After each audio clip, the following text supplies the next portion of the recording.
All right. Happy New Year, poker players. Welcome to the second half of 200-400 heads-up action between Doug Polk and Daniel Negreanu. They reached the halfway point of the challenge in the last session of 2020, which was 1 week ago today. And Daniel has opted to continue playing. He had the option to quit, but he did not take advantage of it. So today, we start embarking on our way to the 25,000th hand, with Doug holding a $775,000 lead. Going into this, the 23rd session. My name is Mike Brady. I'm the VP of Upswing Poker. Thrilled to be back, sweating the action with y'all. And I am joined by Gazzy, Purple Webcam, Oh my Blackwood God. over here. Please bear with us on Gary's Purple Webcam today. That's going to be a feature of today's stream, not a bug. So please enjoy that. Gary is a 500 NL Zoom reg and cash game streamer. Great guy, has a lot of insight, so should be an enjoyable day. How you doing, Gazzy? I'm doing really good, but I am absolutely fucking mortified by this purple webcam, though. I thought it was like a little bit purple, but you can literally barely see my face. I look like something like the Ghostbusters. I'm really embarrassed about that. We will try and fix it. Please accept my apologies. But yes, really good to be here, bud. Really happy to be here. Thank you very much. Right off the bat, we see an overbet here from Doug. Sorry to interrupt there, and No, go ahead. looks like picking up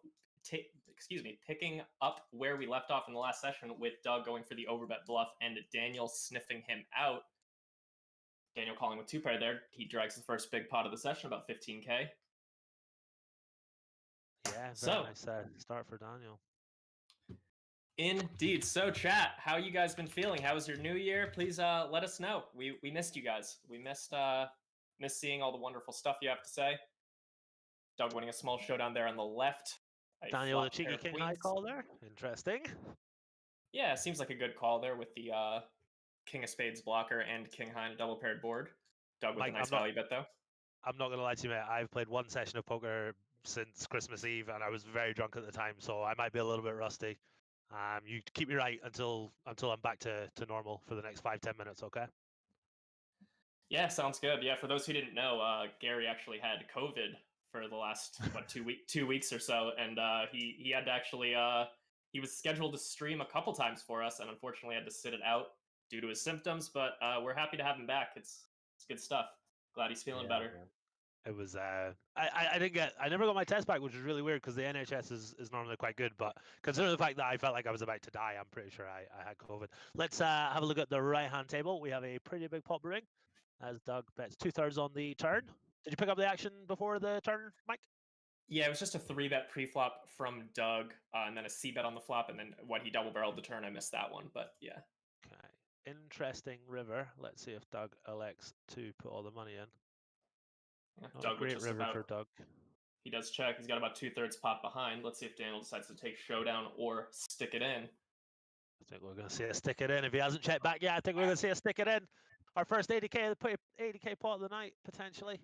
And the first 80K pot of 2021. A lot of firsts today. A shove and a call. Actually, what was that? A shove? It was actually a non-all-in bet, leaving Doug with about 2 blinds. But really? He does. Daniel with flopping huge there, so Daniel called the 3-bet with 5-4 of spades. Came Jack 6-3 2 spades, and that's a big flop for Daniel with a pair straight draw and a flush draw. He turned the nuts and then ended up stacking Doug anyway, despite the 4 flush river or the 4 straight river. Nice pot for Daniel. Never looked so good. Beautiful hand, nice hand, Mr. Negreanu. Let's get into some of the chats. Lee Faz, you can ask me that on my own stream, bud. Happy to talk about it there. But yeah, nice to see you, buds. Hope we're all good. Do we all have a nice Christmas and New Year period? Were we all suitably merry in that time? Let us know. As we see another 3-bet pot on the left-hand side. These guys are coming firing out the blocks today, Mike. You love to see it. Indeed. I missed this action so much while we were gone. It's awesome. We only had 3 sessions in the past 3 weeks. That's not right. But we're back to it now. Monday, Wednesday, Friday. Monday, Wednesday, Friday for the foreseeable future. I'll have to have a word with these guys, get them to be grinding a little bit. I'm going to try and fix this webcam because it's utterly humiliating. What I'm going to do is I'm going to unplug it and replug it. Do you think that might sort it out a little bit? If I've learned anything from South Park, it's that could fix anything. So, right, give me 1 second, guys. Please accept my apologies. This is quite embarrassing. Right, it's unplugged. So on the left here, we have a 3-bet pot. Daniel c-bet the flop, check on the turn.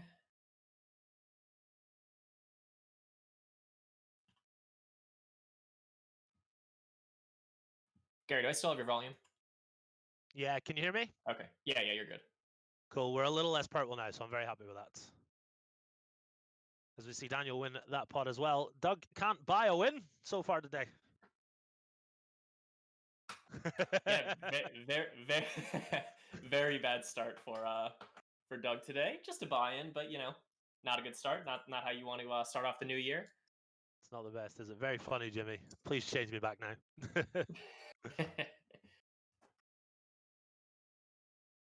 For those giving technical advice, I really appreciate it, but the issue is my graphics card.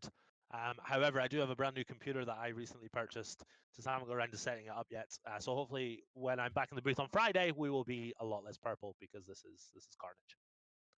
Carnage indeed. It's not a big deal. They should be looking at the tables over here, wherever they're looking. Yeah. So Exactly. they don't. Not a big deal. Exactly.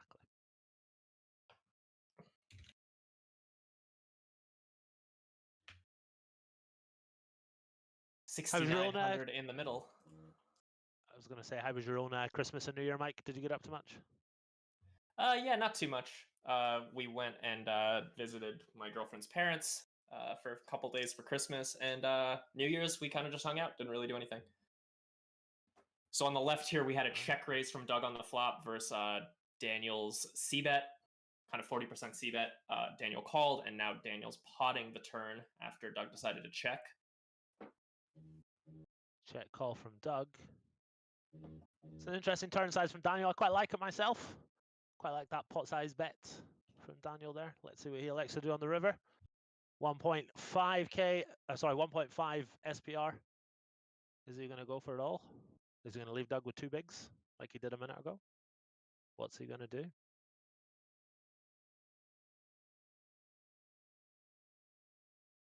He shoves, quick call, chop it up. Everyone loves to chop pot, except for Doug there, because he was feeling pretty fucking good. The unreal free roll, but the old 10-9 on 10-9 violence is why we're all here. You'll love to see it. Shout out to Hero Value, welcome brother. You are not on acids. It is just my shitty GPU, as somebody said. Yeah, not ideal. But what can you do? What can you do? I actually have a way to fix it. Someone in chat suggested something kind of clever. If you join the Discord call on your phone just for the video, but then use your audio with the mic, that would be a pretty good idea. That would be a good idea. The only problem is it might not be a very flattering angle to me if I'm on my phone. I've got a great idea to fix it. Just bear with me 1 second. Yeah, just bear with me for 2 seconds. Sorry about this, guys. All right, Daniel going for the probe on the right. Doug checking back on the flop. Daniel putting in a turn bet. That's what a probe is, for those who don't know. It's not a rude thing. No, it's not a rude thing. Doug does call.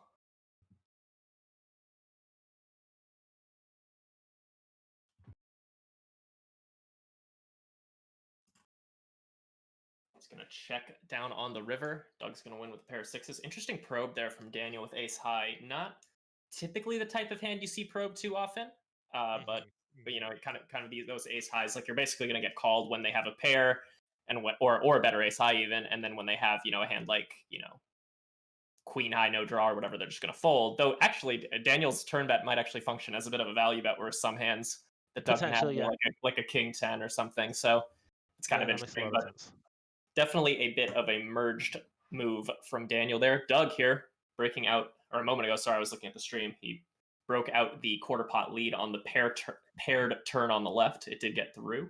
Nice efficient bet for Doug there.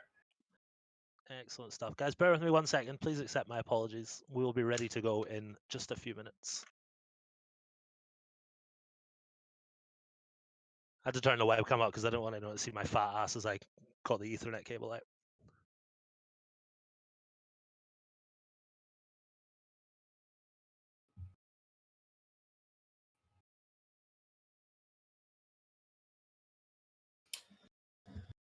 Bit of a lull in the action early here, guys, though we did have some good action right out of the gate. Good to see. Though, of course, if you're like me and most people on this channel, you wish the chips went the other direction, but so it goes. Welcome to poker. Again, some really good sass from the chat. Things like keep it purple, it hides your face, etc. That's absolutely fantastic. Thanks very much, guys. Yeah, that actually is Makes me really feel good. welcome. That is really good, actually. You gotta admit that's good. It's quite funny, yeah. The best one was from Big Steeler saying, "Is this what the inside of your brain looks like when you're playing 500 Zoom?" That's actually very funny. Check raise from Daniel here on the left. That does get through. Queen 7-3 rainbow. Takes that one down. On the right, we have Doug c-betting on the flop. Getting called. We got 3K in the middle now.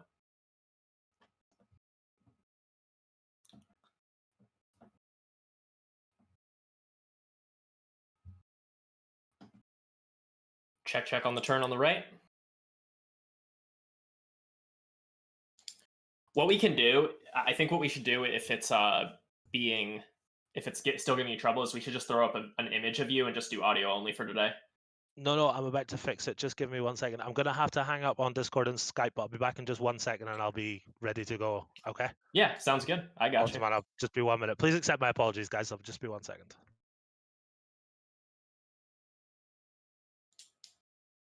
All right. Just me now. Sweating some cards. A couple single raise pots here. On the left, I believe this is a c-bet from Daniel. It is, yeah. And check, check on the turn. Doug now checks over to him.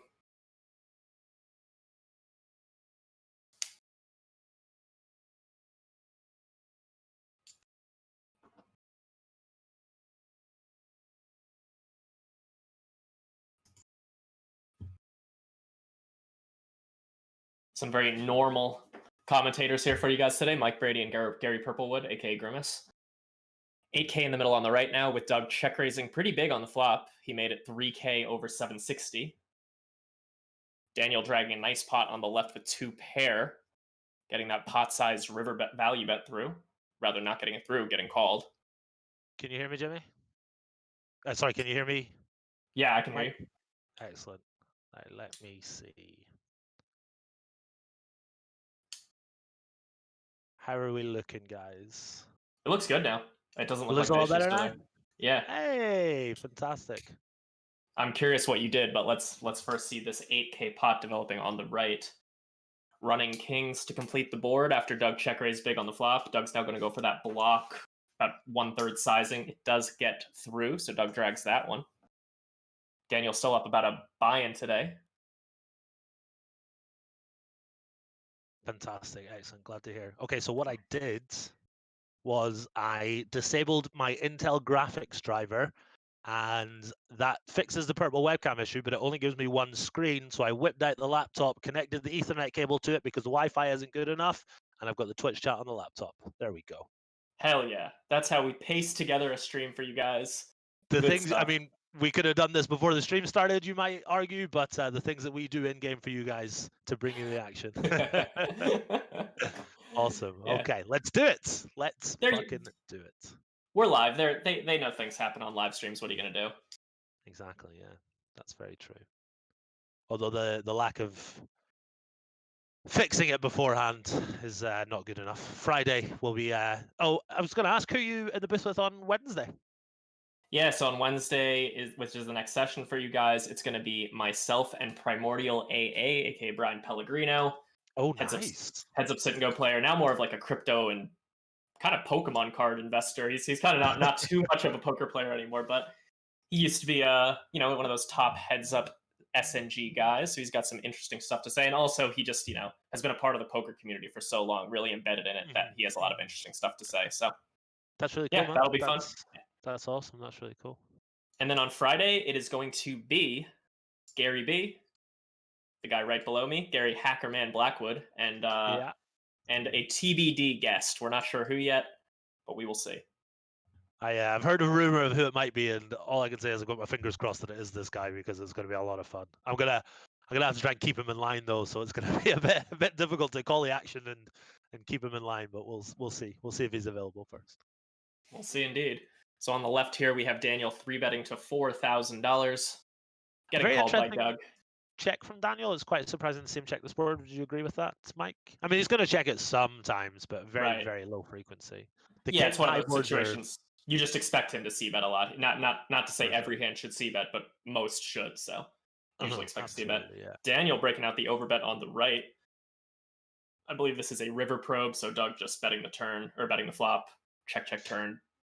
So in the six max streets, you tend to see a slightly larger bet from Doug when he does probe. Obviously, when we're playing heads up, the ranges are so wide that the 1/3 is completely standard.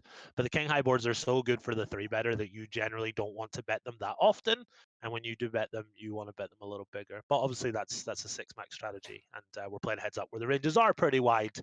So obviously, Doug can have a lot more king X in his range, and therefore wants to value bet a little wider. And when you do value bet a little wider, you want to use a smaller size. For sure. Yeah, I mean, Doug's gonna unlike in six max, Doug will have hands like king 3 suited, king 5 suited, like king 8 suited, like so. King that stuff's offsuit, not. Yeah, exactly. That stuff's not in a six max 3-bet calling range. Exactly. So makes a lot of sense. He could even really bet the flop with like a queen. I could see that making some sense, like a queen 10. Yeah. Why not? This is not a river that Daniel check folds on all that often, so I'm just curious to see if Doug is going to stick all the money in. Yeah, you'd expect him to have a pretty strong hand, or of course a bluff if he does. Do you think he shoves a hand like ace queen on the river here? If he plays it this way, sure. It's just like, does he play it this way up to this point? Very questionable. For sure. On the 7 of diamonds turn, he is going to sometimes bet the ace queen. I think it's certainly reasonable.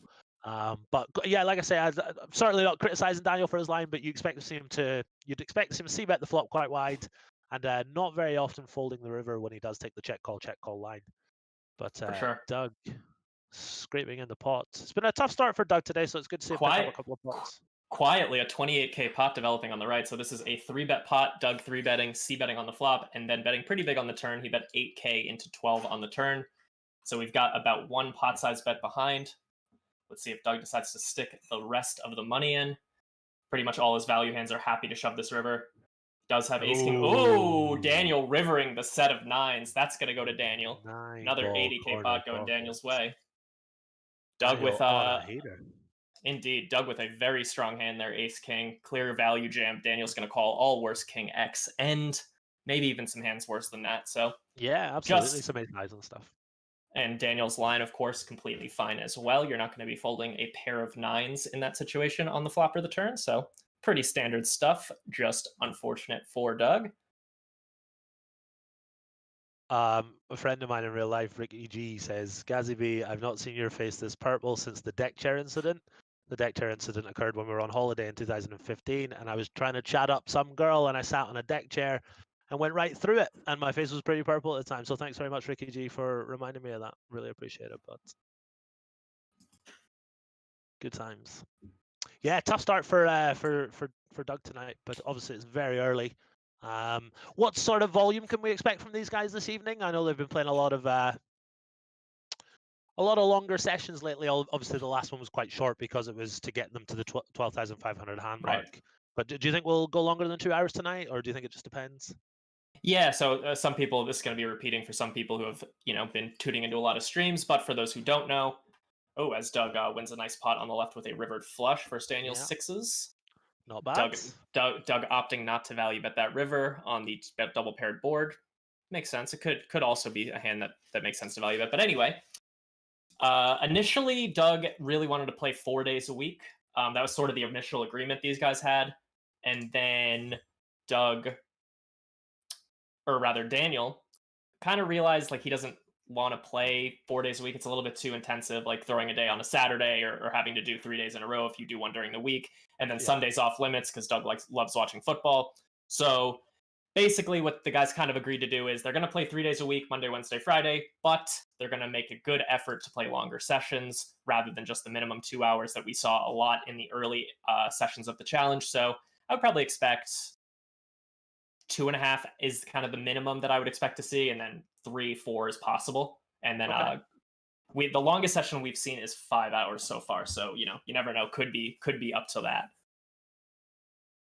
Fantastic stuff. We see a 3-bet on the right hand side from Mr. Polk. No dice, no call from Daniel. All right, guys, let's get our first unofficial Very scientific poll going in the chats right now. So, what I want to ask you is, what do you think is going to happen in the second half of the challenge? This is starting today. We're at the 12,500th hand. We're going to play all the way to 25,000 after Daniel has opted not to take the quit clause. So, what do you think is going to happen? If you think that here are your three options. Doug extends his lead over the next 12.5k hands. Doug loses some of his lead but maintains the overall lead, or Daniel roars back and takes the lead. So if you think Doug is going to extend his lead, drop a 1 in the chat. If you think Daniel is going to win some back but not enough to make up for all of his losses, drop a 2 in the chat. If you think Daniel's going to roar back and take the overall lead, drop a 3 in the chat. Let's see what you guys think. All the ones, get your ones in, boys. Oh, you're biasing him. No longer scientific. It was very scientific before you said that. I love Daniel, how, like... Sorry, I'll let you finish. No problem. Daniel going for the small bet on the right here. He check raised on... Everyone types a number, but there's just some dude that puts an essay in about what he thinks is going to happen. It's like, dude, just type in a fucking number like everyone else, please. No kidding. Because it's gone. His essay is gone before we get to read it. Yeah, you got to say, if you have an essay in this situation, you got to wait till the chat calms down a little bit. Daniel opting to check now. Daniel opting to check now. So this was a check raise from Daniel on the flop. Then he bet the turn. Wow, this turn bet is dicey from Daniel, as is the check raise, but hey ho. Yeah, the check raise is very interesting. He does have that backdoor flush draw, and I mean, I guess like a backdoor straight draw, but yeah, interesting to see. And then he goes for the block sizing on the turn, and then on the river he gives up. Yeah, I don't think it accomplishes much on the turn there. I almost feel like it's like once you play it this way, it's like a pretty decent hand to bluff the river with, because like how much. Yeah. Even I don't even know. He'd probably just rather have a missed draw, right? Probably. Yeah, I don't think he wants to have a block size with a 6 on the turn. So if he does bluff the river, he's not really telling too much of a story after he blocks the turn. Right. So yeah, not in love with Daniel's line there. But yeah, I'm sure he's got his reasons. I'm sure he has his reasons. As we see, another 3 bet on the right hand side and a 4 bet. First 4 bet of 2021. Welcome back to the challenge, and Doug's going to drag that one. Mike, remind me, we had a small $10 charity bet for if somebody had 5 bet. I can't remember. Was it the first person to call out that it had been 5 bet? Is that correct? We had to say something, didn't we? Yeah. Bazam? Did we have to say Bazam? Bazam, that's it. It was Bazam. Chat, whoever was here, can you guys confirm? I think it was Bazam that we were supposed to say. It was several streams ago. So you obviously want to run that back? I absolutely do. If you want to do it again. Yeah, of course. Okay. So for those who aren't familiar, Gazzy and I are gonna do a competition starting right now. If either player 5 bets all in, or even just if 5 it's not bets. called. Oh yeah, true. Or just 5 bets if they get very deep. But or misclick, I guess. But if they do 5 bet, then we can. Whoever says Bazam between me and Gazzy first wins $10. And it is a running bet for the whole stream, so one of us could get buried for 3 or 4 Bazams worth of it's happening of $10, but we'll see. Happening. Sweet, let's do it. Happy Panda 12345 says yes, we got Gazzy B123, and he's no longer purple. I think he might have just tuned in. He was very purple earlier. Now he's not. Very purple. Top-notch stream we got going here. Now I'm just a regular old boring color, unfortunately. What are you gonna do? I mean, I was really purple early on. If it was a little bit purple, I would have just left it, but it was embarrassingly purple, so I had to fix it. But like I said, I got my new computer, Mike. I spent Christmas at my girlfriend's house, so I couldn't set it up or whatever. I got back to my house today, turned it on for the first time, and I cannot load it into Windows. It is just going straight to automatic repair, and it's devastating because I've been so excited to turn this bad boy on, and it just won't work. That sucks. It really does. Yeah. That's a real ball tease. What can you do? For the boys in the chat saying that our wager is too small, little do you know we've actually cross-booked it behind the scenes, and you guys are not going to know about how much it actually is, but let's just say it is a lot of money. It's funny, someone said make it 100 on Twitch, and then someone else said make it 100 on YouTube. Twitch the same guy, just copy and paste it. Yeah, it could be. Twitch and YouTube on a rare same wavelength. You don't see that too often. 5,800 in the middle now on the right. I believe Let me double check what happened here to get to this pot size. It went check check on the flop in a single raise pot, and then Daniel bet a little over bet on the turn. Okay. Doug calling with 2 pair, and Daniel, and then getting counterfeited on the river to chop that one up. A little bit Job unlucky it. for Doug there. Interesting overbet lead from Daniel there with the 3rd pair and a straight draw. Yeah. Interesting. An interesting one, for sure. Michelle Peruski asks, are they taking money off the table? No, they are not resetting stacks in this challenge. They're just letting it roll. So we could see, 100K stacks apiece. It could see a 200K pot. Very possible we did actually see a 180K pot at one point in this challenge that went Daniel's way. Actually, pretty much all but one of the huge pots, like over 150K pots, have went Daniel's way in this challenge.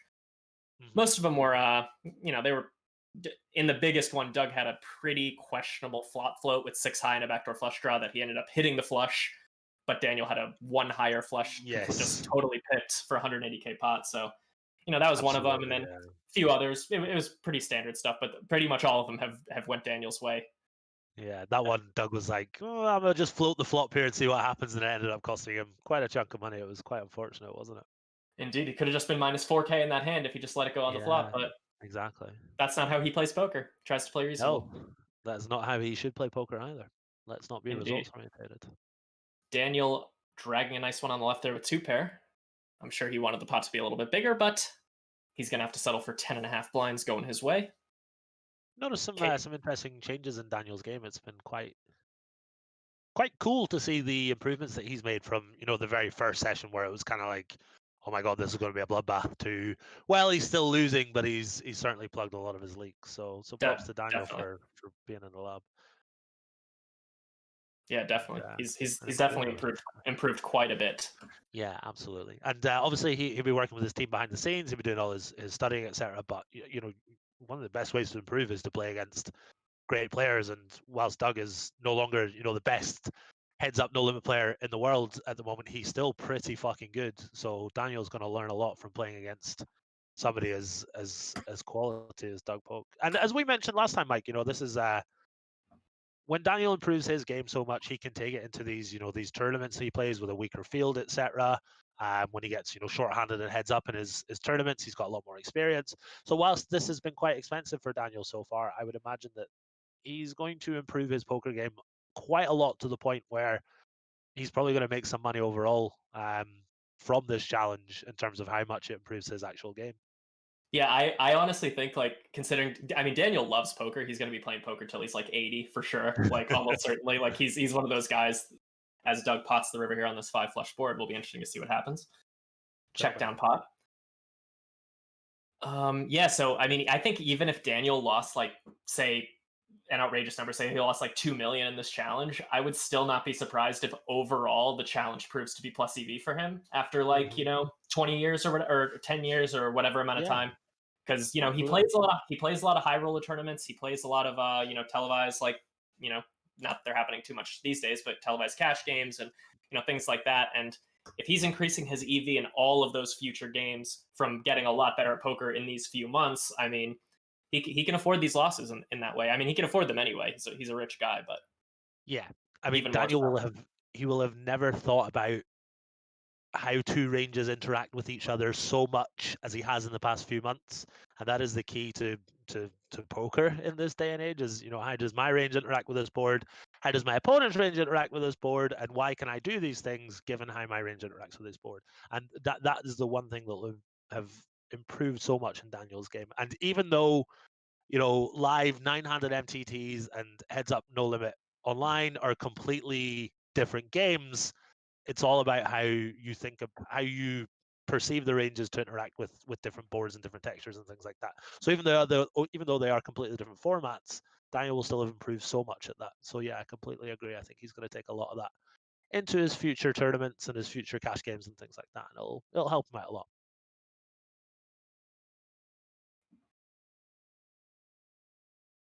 Just reading some of the chat. A little lull in the action. These boys come out firing early doors today, but we've got a little lull right now. 5-card draw in the chat says, but serious. I love how people, the way you guys phrase your questions sometimes, it's just what, who talks like this? So he said, But seriously, just no limit hold'em, no PLO, triple draw, etc. I'm gonna answer your question as if you phrased it like a normal sentence. As Daniel gets paid off on the left here for a nice little 9K pot. Doug did offer to play one game of Daniel's choice throughout this challenge. It would have been half no limit hold'em heads up and half whatever Daniel wanted. Could have been stud 8 or Raz or triple draw or Badoogie or whatever game he wanted. But Daniel was having none of it. He declined that option. He decided to play all no limit hold'em. You could say it's Doug's turf, but DNegs chose to fight on it. So what are you gonna do? I'm pretty sure the reason is he knows he's going to get beat at no limit hold'em, which is not embarrassing. But if he says, let's play half no limit hold'em and let's play half Raz, and then he loses at Raz as well, that becomes quite embarrassing. So if I was in Daniel's shoes, I would have done the exact same thing and said, no, let's just stick to your no limit hold'em. Because Doug is the kind of guy that will spend a couple of weeks in the lab studying how to play Raz, really studying how to play Raz, and then he's going to be really, really, really good at it. So I certainly don't understand. I certainly understand why Daniel elected to keep it just no limit hold'em. Yeah, that's kind of my theory as well. Though, oh, I was gonna say something. Oh, yeah, I was talking to Doug before, like when he had offered that, and Doug was very, very confident, kind of to confirm what you were just saying, very confident that whatever second game Daniel chose, he was gonna smash him. He was gonna smash him in that one because more than, and his logic being more than likely Daniel hasn't gotten he's got a lot of experience more than Doug in whatever game it would have been, say Raz or say 08 or whatever. But Doug is more accustomed to studying with tools and things of that nature. So Doug would have been able to get really, really good at whatever game it was, or I should say, maybe not really, really good, but quite damn good. And Daniel, he would have that experience edge going in, but it would quickly evaporate. And of course, he would be working on the game too. But I'm just giving you guys sort of the insight of that's where Doug's mind was at. Like he thought even in another game he would have had the edge. Whether or not that's true, hard to say. No, I agree with that. I am Teddy KGB says, let's be real, no one has spent 2 weeks in the lab to study Raz.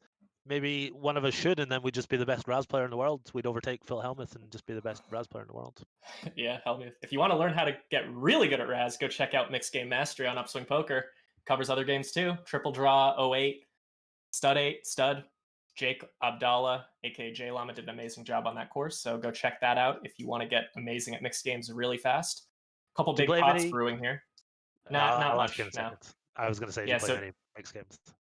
Daniel pipped Doug on the right there. Ace 5 versus 6s on a Queen 5 4 Queen 3 board. He went to 9K pot. And on the left here, we have Daniel 3 betting, then C betting the flop small. Check on the turn. Let's see what happens in this 12K pot. I think we see some bets from Daniel here on the river. I think we see some block bets. Maybe some bigger bets actually as well. But he does elect to check. Yeah, you'd expect to see Daniel check a fair bit on that turn, on those 4 straight turns, just to sort of protect the rest of his range. You can't really. It's tough to bet a hand like even a hand like pocket queens on the turn. It's kind of tough to bet, and what that does to the rest of your range, you're kind of screwed. When Doug checks back, I'm quite surprised that Daniel doesn't elect to, 1, not only bet pretty wide, but 2, bet the hand that he actually had. He just has the best hand so often when he goes check. And Doug has so many like King 6 suiteds and Ace 5s, etc. that I think Daniel missed a bet there for sure. And Doug doesn't have very many bluffs when the turn goes check. So I think Daniel definitely missed a bet there. Yeah, I agree. And you can't really expect Doug to, put in a bet there on the river with like a 6 or whatever random pair on the 4 straight board. It's going to be quite thin. He has to perceive Daniel to be calling really wide with ace high, which I don't think Daniel would be. So yeah, I think he missed a bet there. Scores on the door so far today. Doug is down approximately 90K, which is a lot of money, but at the end of the day, just a little over 2 buy-ins. So certainly capable of turning it around. And we are early into the session. We've been streaming for about 35 minutes or so. So approximately 25% of the way there as a minimum. But yeah, let's see what happens. It's going to be a fun sesh. These guys have been battling really hard so far today. A lot of aggression, a lot of 3 betting and 4 betting. 2 very big pots going the way of Daniel. Doug yet to drag in an 80K pot himself today, but I'm pretty sure he will get 1 or 2 by the time we're finished for the day. It's hard not to win an 80K pot. Does happen though. Yeah. Doug pipping Daniel on the left, ace high versus ace high. Question from Amelie TV in chat. Are there any plans to play live heads up in this challenge again? There were actually plans at the end of the 12,500 hands. If they were within 500k at the 12,300th hand, they likely would have played live. That said, that may have kind of went up in smoke just given like sort of the state of COVID in Nevada. Both Daniel and Doug wanted to play a little tighter when it comes to, going out, etc. So even if they were within 500k, I suspect they would have called that agreement off for that reason.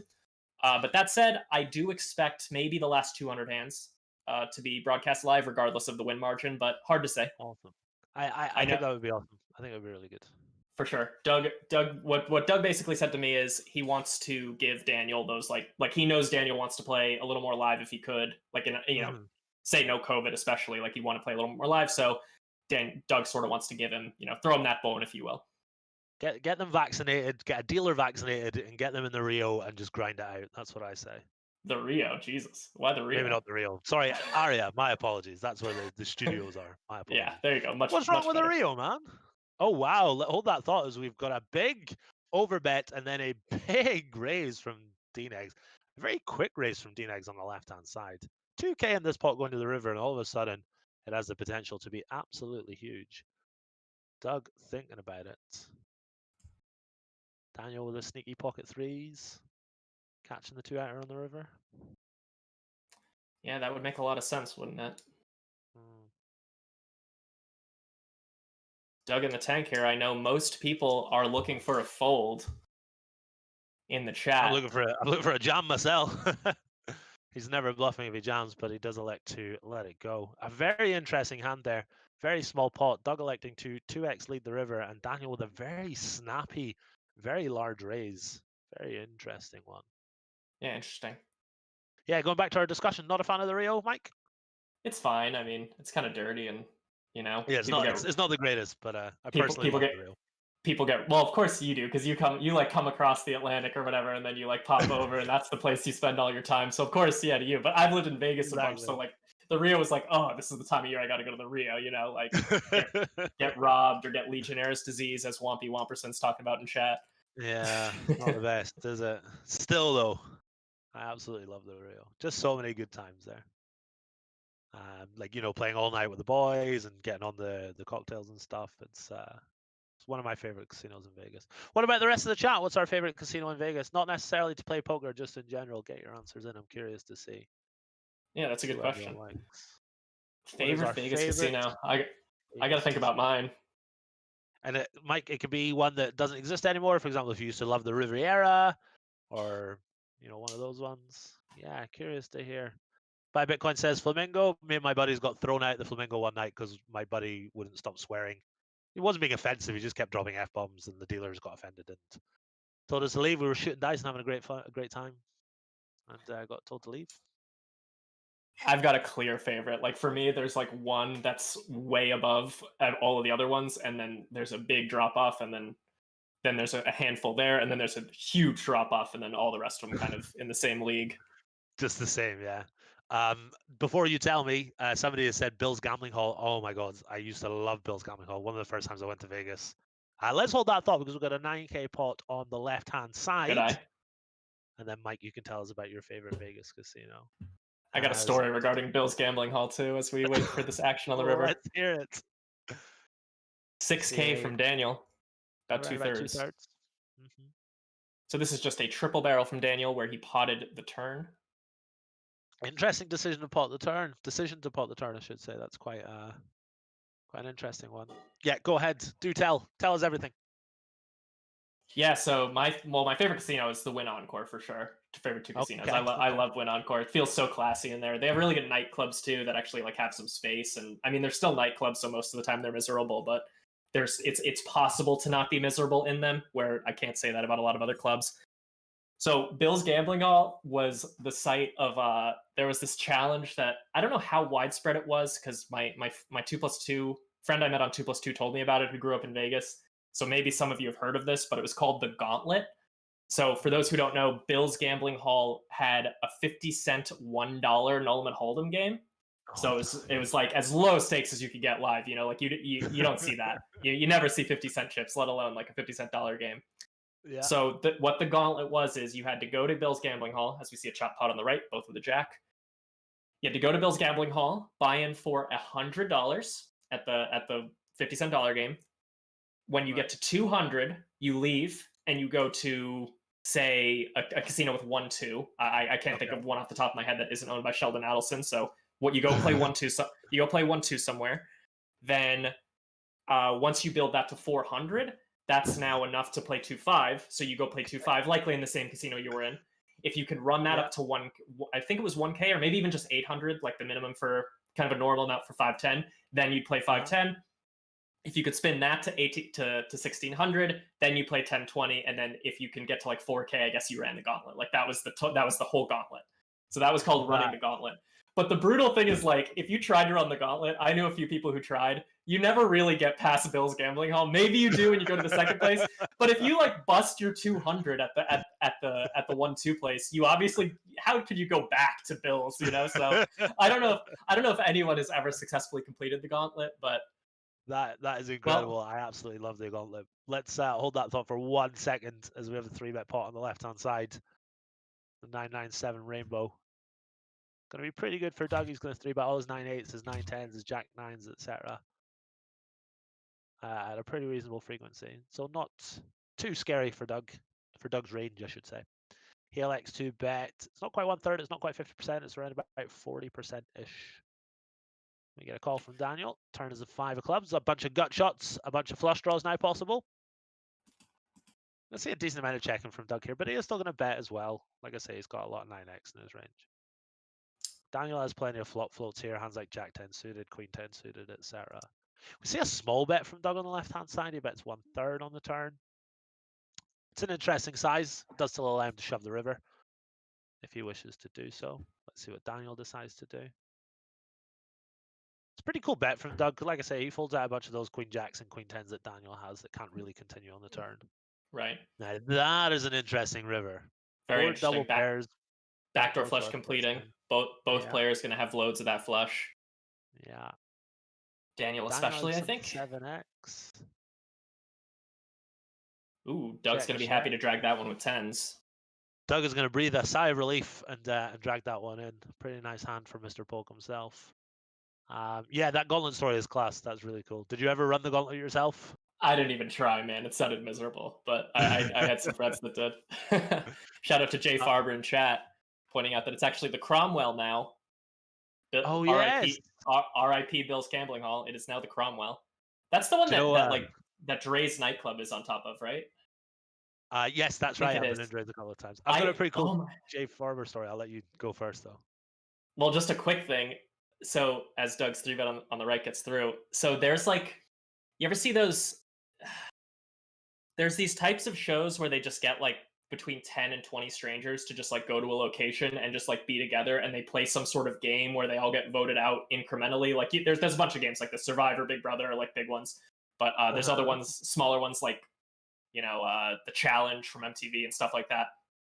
There's also Love Island, which is like the same kind of thing, but you like couple up. So there's like a bunch of hot girls, bunch of guys, and then they have to be like, you know, they have to mingle, and the ones who don't get paired up like go home or whatever. They just did one of those during COVID at Dre's. So there was just like 15 people or however many it was, just like living at Dre's or whatever. Like that was just where they were like quarantined. That's what they were using Dre's for like several months. It's pretty funny. Just like film this TV show. Pretty hilarious. That's awesome. There's a TV show in the UK called Love Island, and it's pretty similar to what you've just described. My very quick Jay Farber story is 2019 main event day 1. I finished like top 5 in chips. Like I sun run the whole day, finished top 5 in chips. Day 2, I took my seat, and there was this like photographer sort of like milling around, and I was texting my buddies being like, yeah, finished the main, top 5 chips in day 1. I've got my own personal photographer now. He just keeps hanging around the table taking loads of pictures. And little did I know it was nothing to do with me being top 5 in chips. It was because fucking Jay Farber was sitting 3 seats to my left, and I thought I had my own personal photographer, but that just wasn't the case. So welcome to Jay Farber. It's nice to see you again, buds. Hope you're well. Hope you're all good. Hope your personal photographer is good. Jamie in chat says, dude, Brady, what the fuck are the chances we both watched that trash show?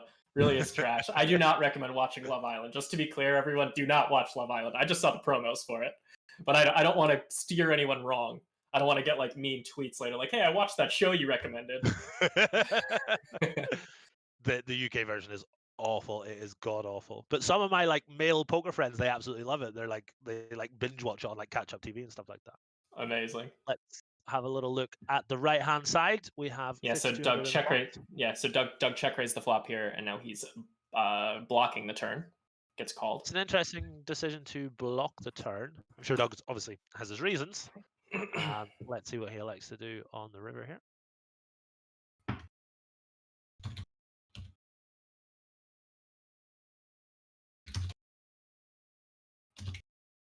He gets it through. Jay, I think we're on the other side of the table, but my day one heat certainly continued into day two, which was very nice. But yeah, it ended abruptly on day four, which was a bit of a shame because I woke up on day four and I was like, I am going to win the main event, and 3 hours later I was back in my hotel room in the Rio, crying into the biggest pizza you've ever seen in your life. Have you played the main before, Mike? Yeah, a handful of times, a couple cashes. Yeah, couple maybe, of cashes. Maybe 2-3 cash. I don't know, something like that. Any second place finishes like our boy Jay? No. One day. Yeah, perhaps. Maybe one day. I mean, I literally thought I was going to win the main event when I made it to day four. I was just like, this is because I had like a healthy amount of chips. I was like, this is happening. Yeah, it was pretty cool. As we say, a call from Daniel on the left-hand side. That is a pretty wet flop on table one. These guys tiny bit deeper than normal to start the hand, approximately 50k or so. Let's see what Doug decides to do. He checks. Euphoria says, what kind of pizza though? Can't remember. Maybe Papa John's? Can't remember though. See a very small bet from Daniel. Betting less than 25% of the pot. This is a very small probe from Daniel here. Ooh, check raise from Doug. Pretty quick check raise as well. That's normally a good sign. Dougie boy making it 6,500 to go. Daniel getting a great price on his call though. Only has to call about 4,800 to win 16.3k. That is a very good price, did you say? Bet in 3-1. Jay Farber, shots fired in chat on you. He said, I did bluff the shit out of you in a 4-bet pot. We played some hands. Was a fun day. You didn't have to tell me that, Jay. You're not my hero anymore, man. Jesus. Don't remember that, but yeah, it was a very good day. It was a very good table in the main event. Like everybody was enjoying themselves, having a good time. And then day four, everyone was just like wearing headphones and not speaking and stuff like that. It's like, standard. I mean, you understand it, but at the same time, it's a little. It's kind of variance. You could still get a happy table on day four. It's just there's fewer and fewer of those people. All right, so Doug check raise checked on the left. So check raise the flop versus the small bet, and then checked on the turn. Pretty interesting. Very interesting river. Let's see what happens. Board pairs. Some gut shots miss. Doug goes for about 2/3. 14k. Line from Doug. Yeah, for sure. I mean, it could be a hand like, ooh, low flush. That's not what I would have bet on, right? I would not have bet that. I would not have bet that myself. I would have bet something like ace king with ace of clubs or something like that. That is a very nice hand. Yeah, for me, I was thinking like Daniel went for the small bet on the flop, so maybe Doug decides to check raise with a hand like king queen. I don't know, maybe even without a club. I don't know. I mean, that seems a little bit ambitious, but I don't. I'd have to see Sims or something. Even a hand like king 9, king 10, which is rolled a check on the flop versus that really small bet from Daniel. Maybe I'm not saying it's potentially correct, but maybe Doug reads into that small sizing. And he perceives Daniel to be slightly weak when he uses that small size, so he wants to check raise those two pairs. I mean, there's all sorts of different metas going on there, so yeah. But still, nice pot for Dougie boy. The old 4 high flush. All we can do is speculate for you guys on what these guys are thinking. Nice value bet gets called by, or nice value bet from Daniel gets called by Doug on the right. He drags that 13k pot with the turned top pair. A little bit of a comeback for Doug so far. I feel like it's been a bit of a slow day for him in terms of making hands and getting paid. He has got it back to 80k or so, although that's just about to change. That's 60 now. Yeah, 60, 65. Wow. Nicely done, Mr. Polk. You love to see it. You love to see being down 65 Gs, Feels You love good. to see the comeback, is what I'm trying to say. Okay. I'm actually a spy. I'm Team D-Negs. I've infiltrated you. Have you had any deep runs in any other bracelet events, Mike? No, I don't think so. I didn't perform super well in the few bracelet events I've played. Maybe some like min caches here and there. I ran better in like random deep stack tournaments during the series, or like a Caesars tournament or something. I've done decent at those. Hang on 1 second. Where is it? Oh yeah, I'm the exact same. I know what you mean, buds. I've also Hell done okay yeah. once or twice. What event was that? What's the trophy say? It was July 2nd, 2017, $400 no limit hold'em. I did not win. We did a 6-way chop, and I took $75 less than the guy in first place, so I could take that trophy home. Best 75 bucks I've ever spent. Oh yeah, that's amazing. A little mini win building. That's sick. We missed a pot really on the cool. right where Doug had a no problem. Doug had a flush draw and an open ender on the flop, turned to flush, and then it checked down. He overbet the river 2x pot, just a jack high flush on a 4 flush board. He did get looked up. On the left here, we have a 3-bet pot. Daniel's putting in a delayed c-bet. The flop went check, check. That's going to get through. Very quick shout out to my boy, Scotty Alford. Welcome, buds. Hope you're well. Can't wait to see you when this lockdown stuff is over. Quick story about the trophy. So that was July 2nd. On the 30th of June, 2 days prior to that, I came third. So that one was kind of small. It was like 6-7K. We all took home. We did a 6-way chop, but I came third and got I think it was 36K. And that day was really cool. Like I have never caught so much heat at a poker table. Just every flip I was winning, every river bluff was getting through, etc. It was a really, really cool day. And then I got to the final table, and there's this like Lithuanian robot one seat to my left, and I just couldn't win a fucking hand. He was just so good, and I just couldn't win a hand. And busted him third. It's so brutal when that happens, when you just get the guy at your table that he's good, and then he's also like maybe running a little, and you're just in a lot of marginal spots. Gets in your head. It's so hard. Especially in a tournament where like it's so hard not to get caught up in narratives when you're playing tournaments, like thinking about where you were, thinking about where, what the average is, or all that stuff. It's just always going through your head. It's hard not to. You have to play a lot of tournaments to get to the point where you're not thinking that kind of thing regularly. For sure. But I do love a live MTT punt. It's a lot of fun to play live tournaments. And hopefully, maybe at some point this year, we can all go to Vegas and play some live tournaments together when we all get vaccinated. Yeah, that would be nice. Would love to play some nice big tournaments this year. Not holding my breath, though. Absolutely. Although 2 hours into that live big tournament, you'll be like, why the fuck did I miss this? This is absolute torture to my soul. 100%. That's 100%. Just any live poker in general, to be honest. Pretty big pot brewing on the left-hand side. We've got 10K in the middle, going to the river. Board pairs, some 2 pairs getting counterfeited. Some 4x of spades getting there. Daniel with a very big bet, betting 15.5K and a 10.3. Let's see how Doug responds to that. That is a big boy bet from Daniel, 1.5x pot. Does get through. Doug lays it down. A lot of bluffs, a lot of potential bluff combos for Daniel there, which I think is why he chose the 1.5x pot size, because he's very polarized. There are a lot of gut shots that miss, a lot of flush draws that miss. So when he bets, he says he has a very strong hand, or he has one of those bluffs, and that's why he chose that size. Would make a lot of sense for Daniel to choose that size. Indeed. When you're polarized, you're generally going to be betting big. That's your lesson of the day, everyone. Advanced stuff that has never been talked about before. Oh no. Oh, we're good. DC scare? My monitor likes to just like go black for a few seconds, and given that I've only got one right now, it's a bit of a problem if it does, but we're good. We Gucci. Oliver Chat says Vegas is dying. I went 2 weeks ago and it's a sad place to be right now. Man, it really does suck to hear that, but it's absolutely for the best if it does save lives and save hospitals and things like that.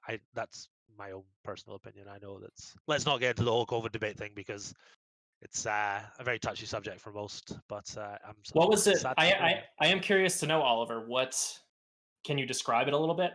Like you said, so Oliver said Vegas is dying. I went 2 weeks ago and it's a sad place to be right now. what was it like? What specifically makes you say like it's dying? It's a sad place to be. What makes it sad? I'm just curious. I was actually in Vegas recently, but I was kind of in Henderson, which is like an outskirts of Vegas. I didn't go anywhere Yeah. near the Strip, so I didn't really see what Vegas is happening right now. All right, so we got a 3-bet on the left from Daniel here. Does get through. Does get through. Sad for the employees. Casino owners will be fine. Yeah, I'm sure Sheldon isn't worried, but the dealers in his casinos will be a little. That's for sure.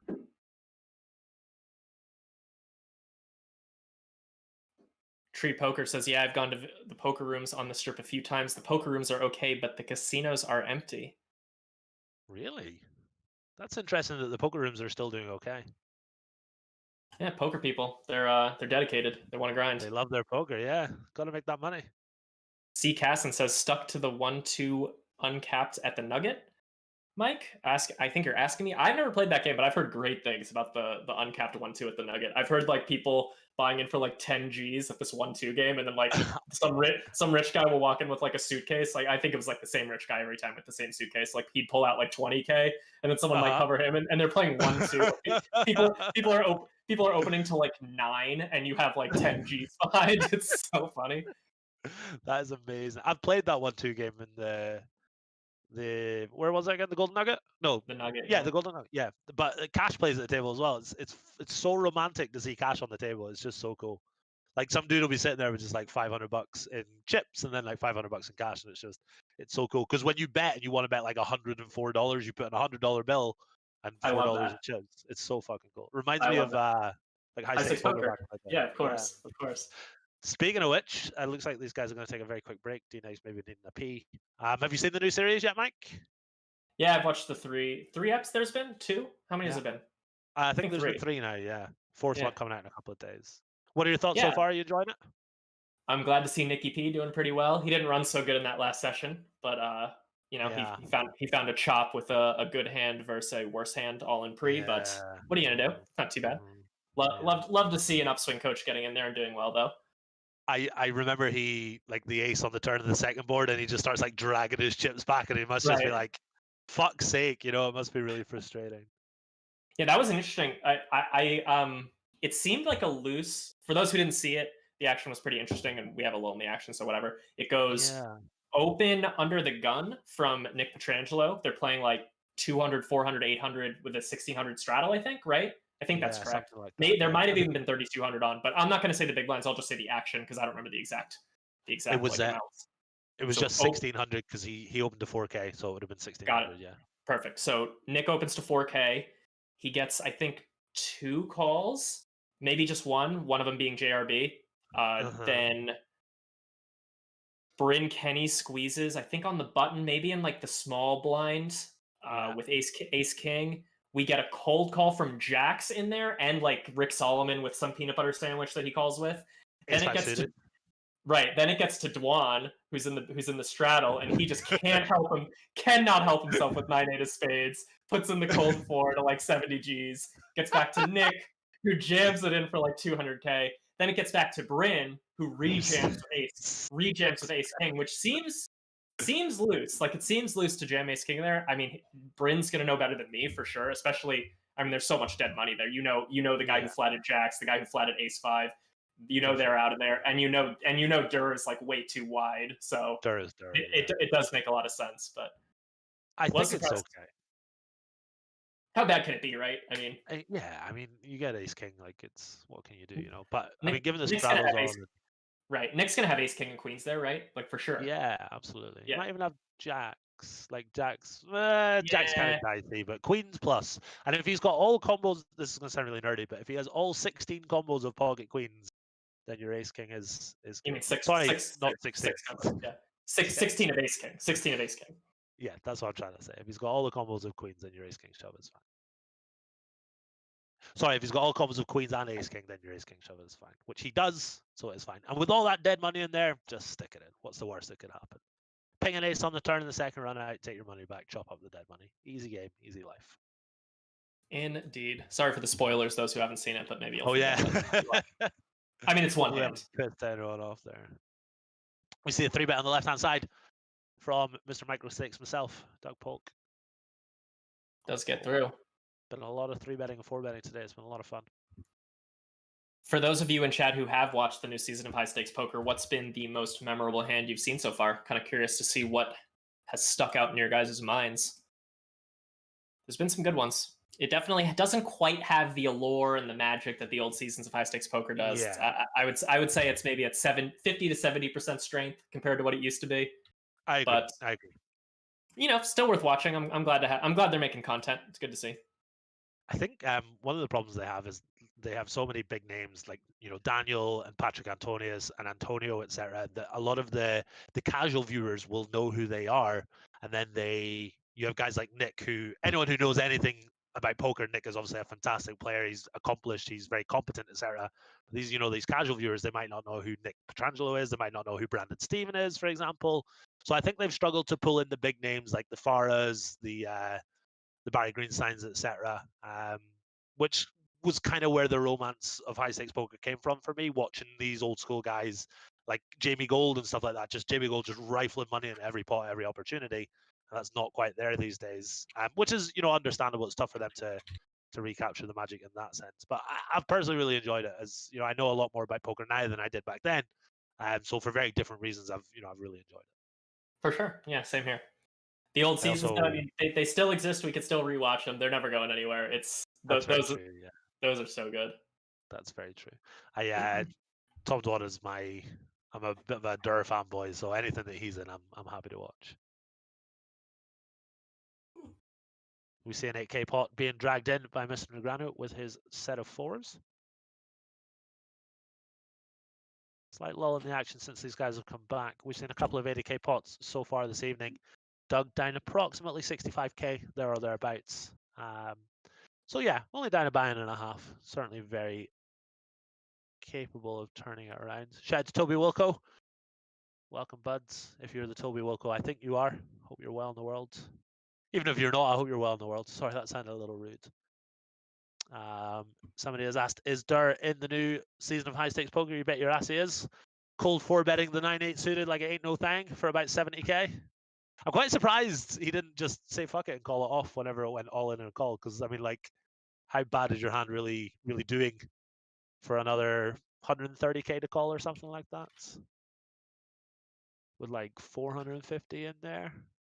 Yeah, it's like a PLO call, but yeah, exactly. He actually made the comment. He was like, if there's a short deck, I'd be in a sweet spot right now. Yeah, that's a good point.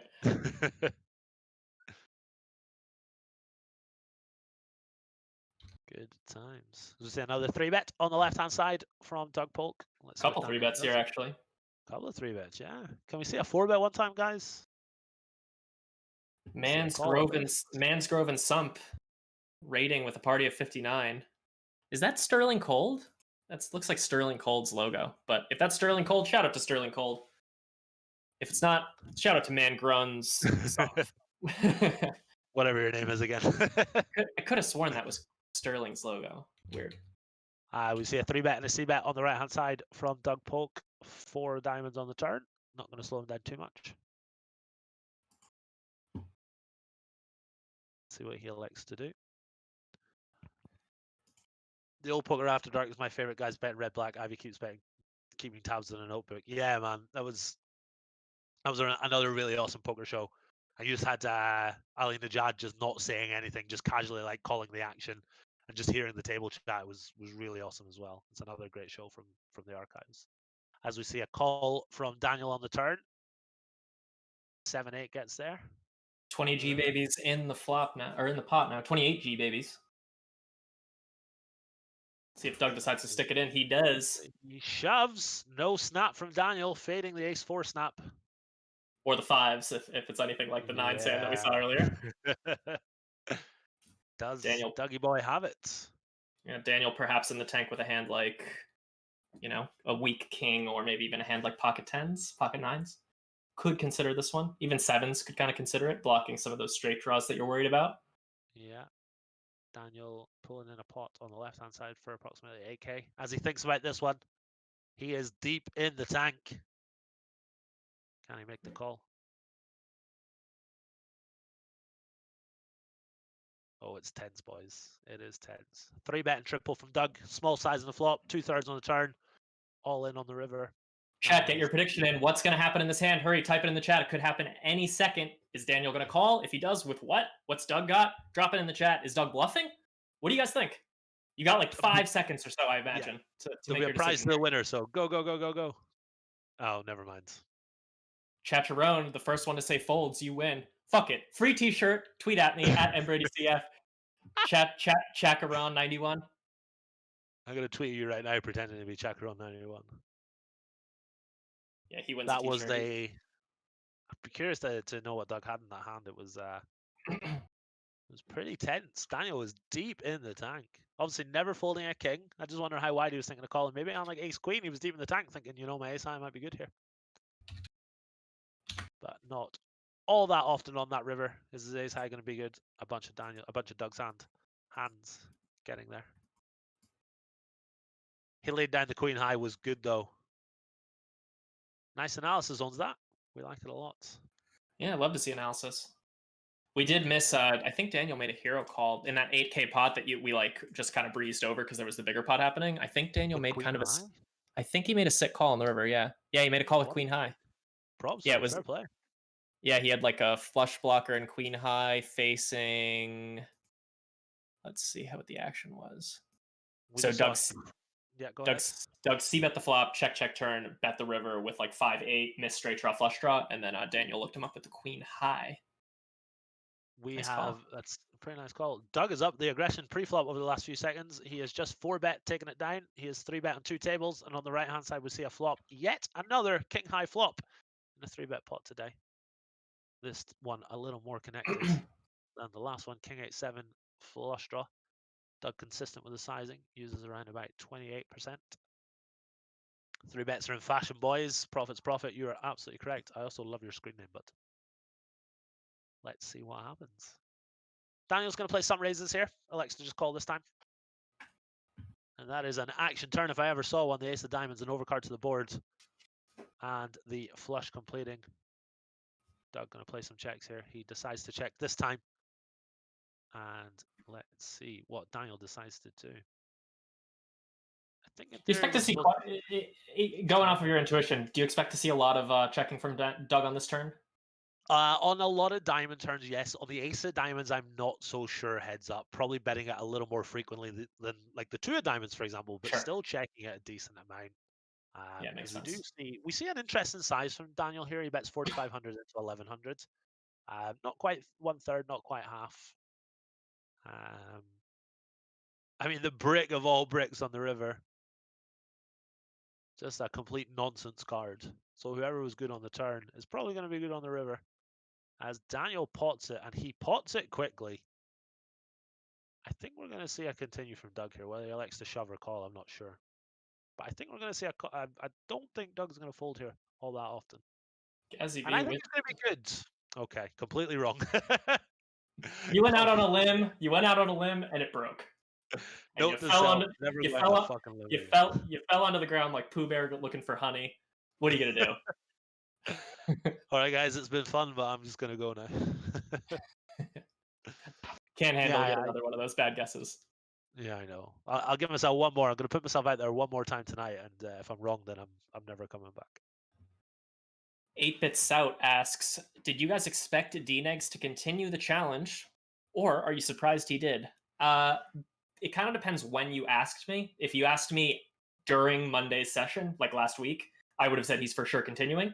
Like all signs pointed he was for sure continuing.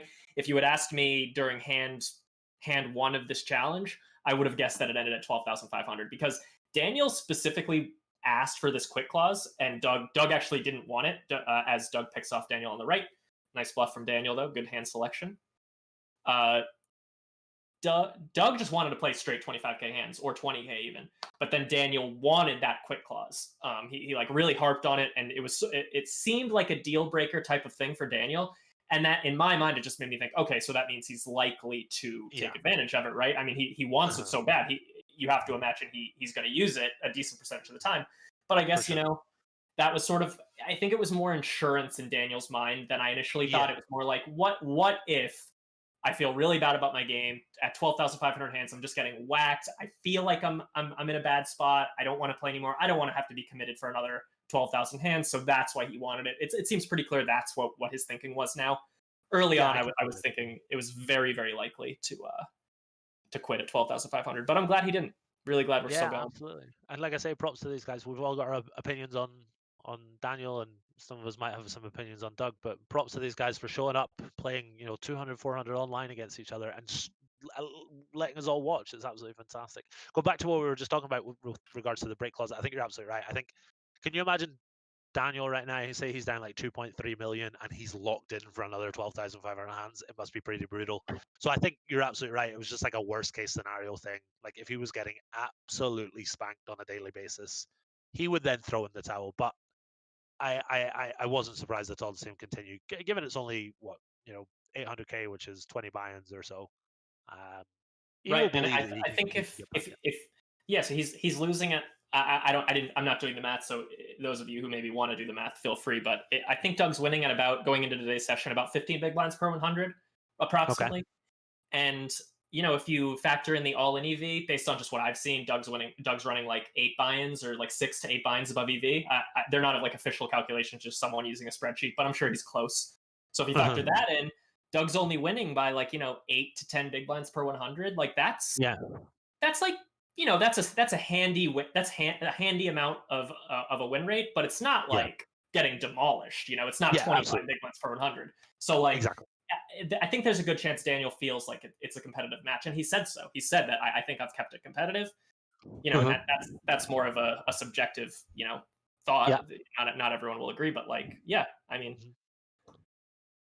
No, I completely agree. Yeah, I think you're absolutely right with that. As we see, a 3-bet and C-bet from Daniel Negreanu. Does get called. King on the turn. No really backdoor good turn flush draws. I expect he's going to bet this really high frequency.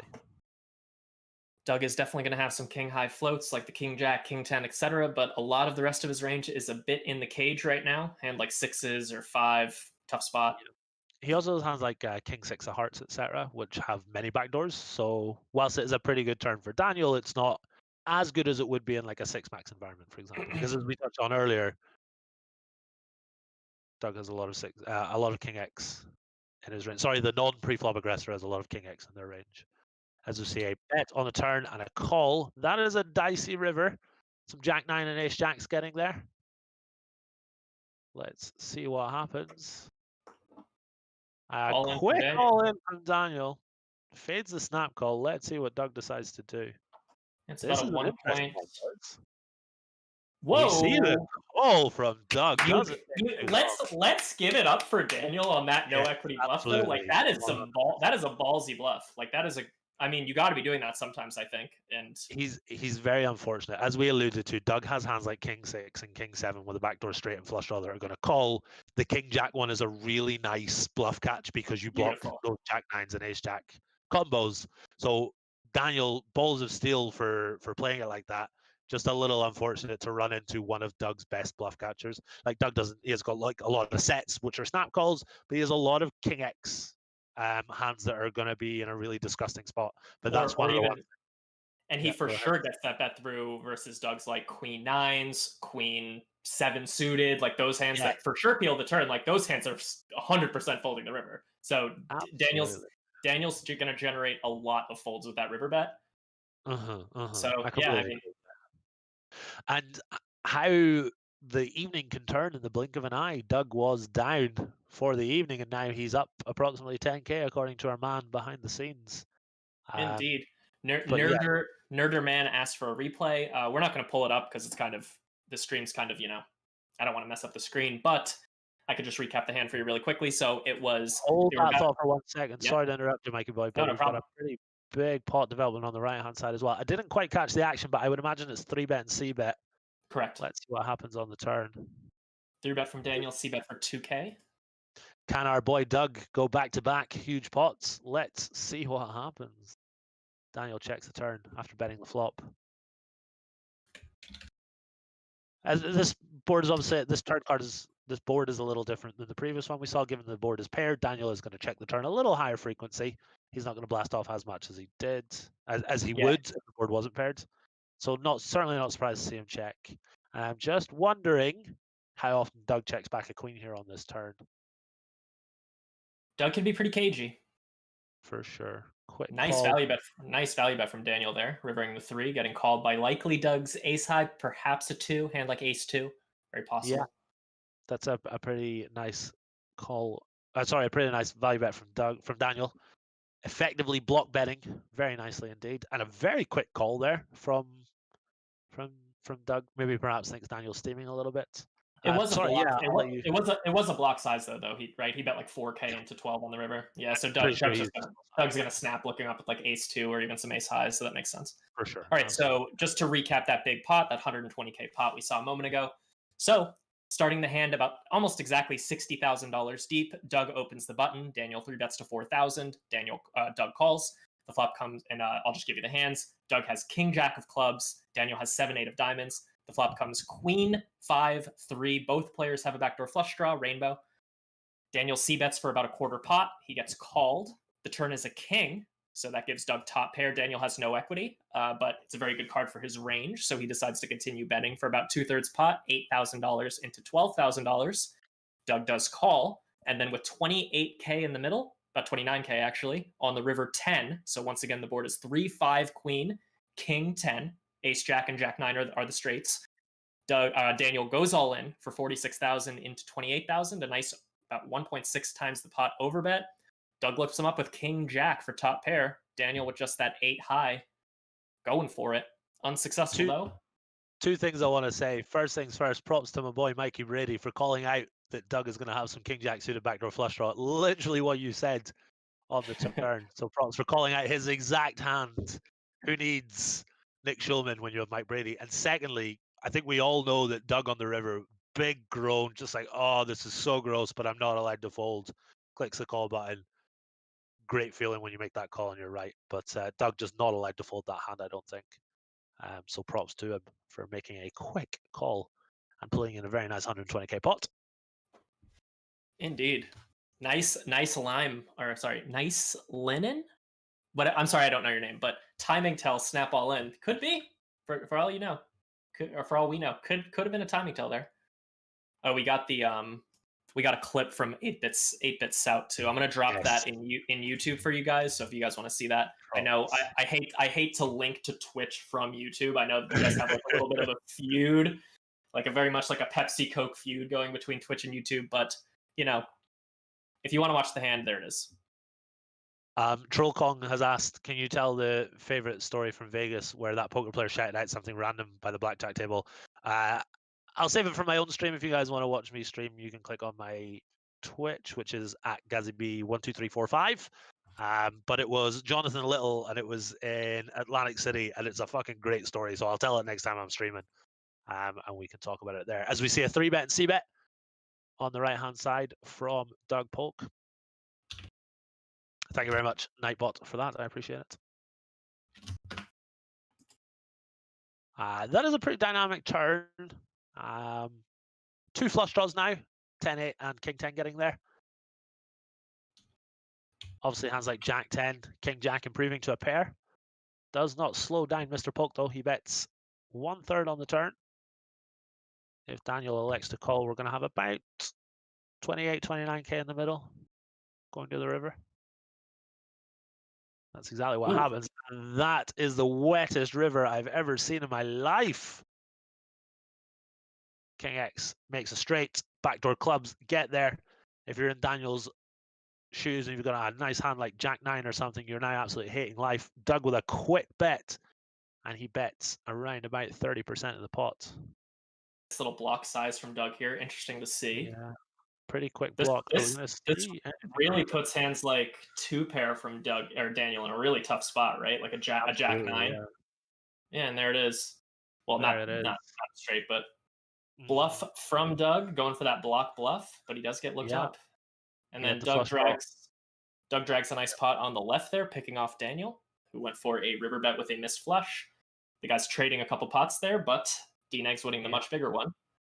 Certainly don't mind Daniel thinking about it for a second on the river, just wondering if he can ever shove. Thinking about it for a few seconds, completely fine. Deciding that he just wants to call.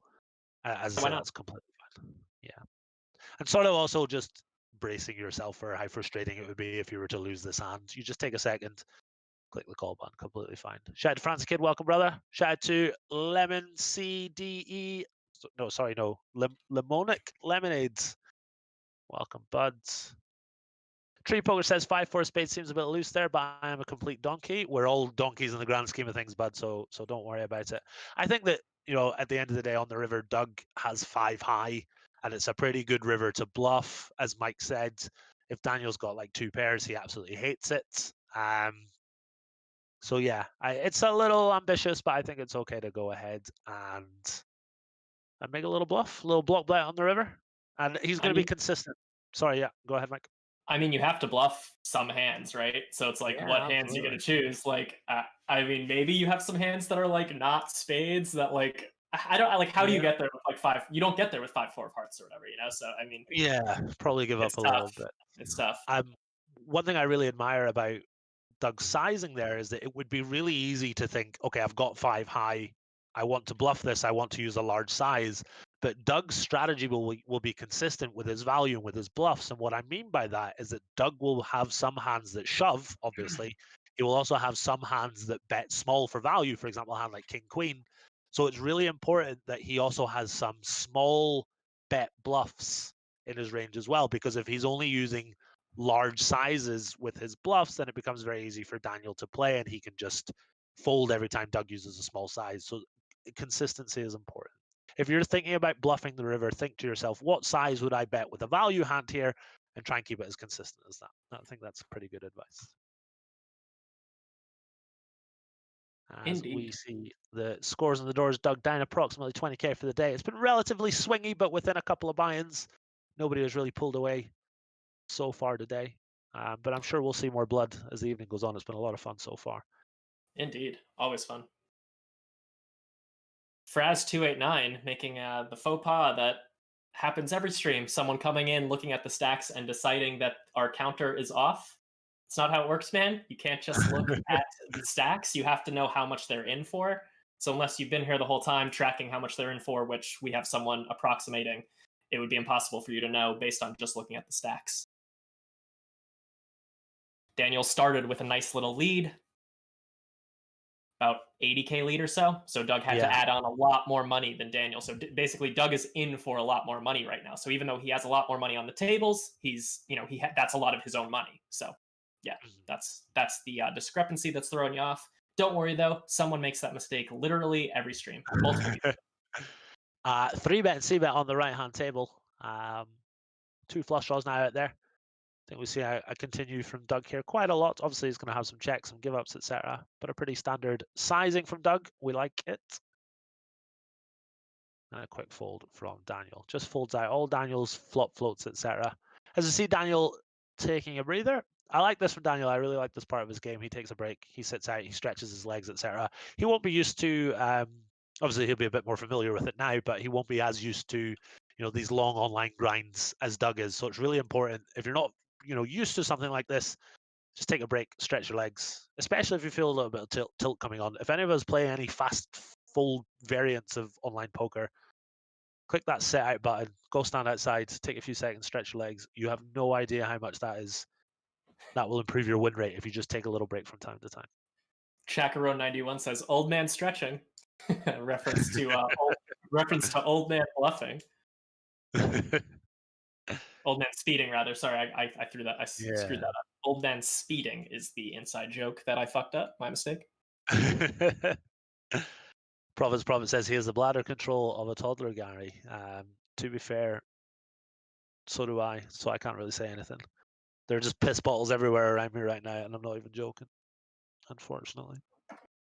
So what have you been doing last couple of weeks, Mike, since I spoke to you? You've been grinding online at all? You've been playing much?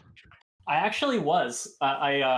It's always, I mean, the games, there's no better time of year to play. December games, man. Yeah, exactly. So I just hopped in some 100, 200L games on like some small site I'm on. I actually did good. I was up like 12 buy-ins in like probably 10 hours. I ran really hot. Nice, man.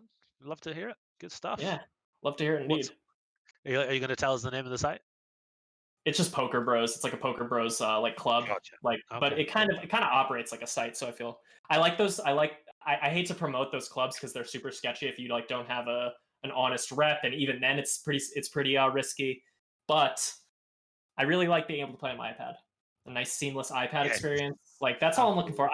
I'm long past like HUDs and like being really serious. And all that. I'm just trying to like smoke some bags out of my volcano vaporizer, maybe have a drink, and just play some hands versus idiots at like 200 and out. You know, that's what I'm all about now. Put your feet up, have like Breaking Bad on Netflix in the background, and just grind on your iPad. Yeah, exactly. Exactly. Yeah. Smithode says, "Guy drinking from the pee bottle on stream would do wonders for viewership." I'm actually going to just be sure that the pee bottle is on the other side because, yeah, nobody wants to see that. It would be a disaster.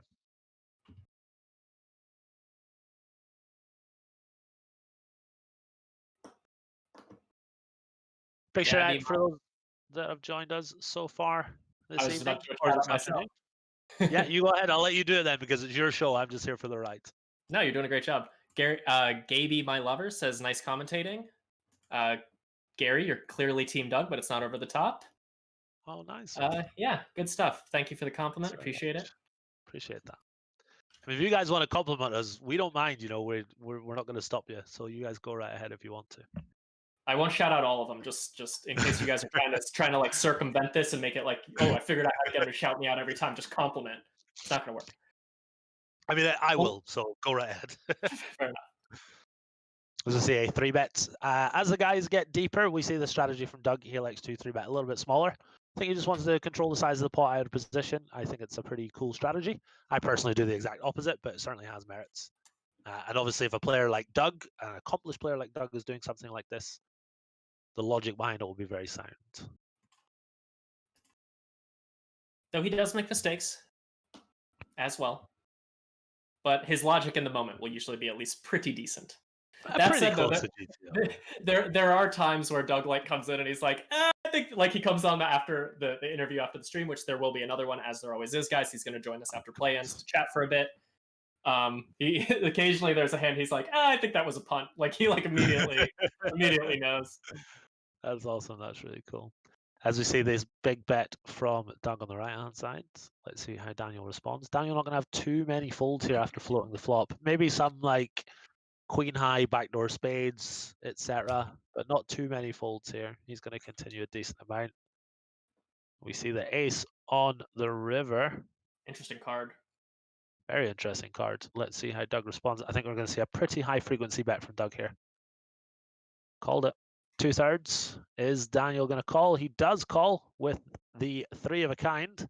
Easy call. I'm pretty sure. Yeah, absolutely. I think Doug would be giving up quite a lot, but on the ace river, it's kind of like, well, it's another over card. Kind of have to bluff this one. So props to him for going ahead and making the bluff. Yeah, gotta pull the trigger sometimes. Yeah, absolutely. Got to bluff sometimes, guys. Got to bluff sometimes. As we see an overbet from Daniel on the left-hand side. Single raise pot, bets flop, overbets turn. Let's see what he likes to do on the river. SPR approximately 2.7-ish. He pots it. Ace-3 getting there in the river. 6-3 and 6-8 already there. I think that Daniel's going to be quite value heavy here when he takes this line, overbet turn pot river. Let's see what Doug decides to do. He hasn't called and he hasn't folded yet.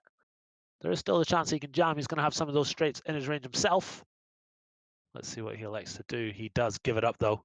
And props to Daniel. I like his line there. Bet flop, overbet turn, pot the river. As we see another 3-bet pot on the right-hand side. Tiny bet from Doug. 1,575. Approximately 17%.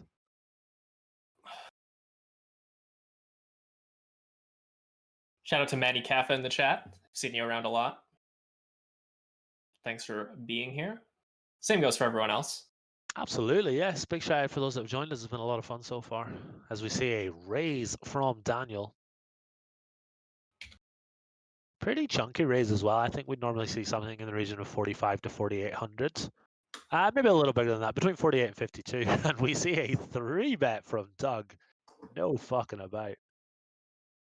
Very small as well, so Very small, yeah. it almost like looks like a click though it isn't. So Daniel's just got to call about 6K to win 27. He does not call. That is a very Daniel very had an airball. efficient raise. Yeah, maybe something like 10-9 from Daniel with the back doors.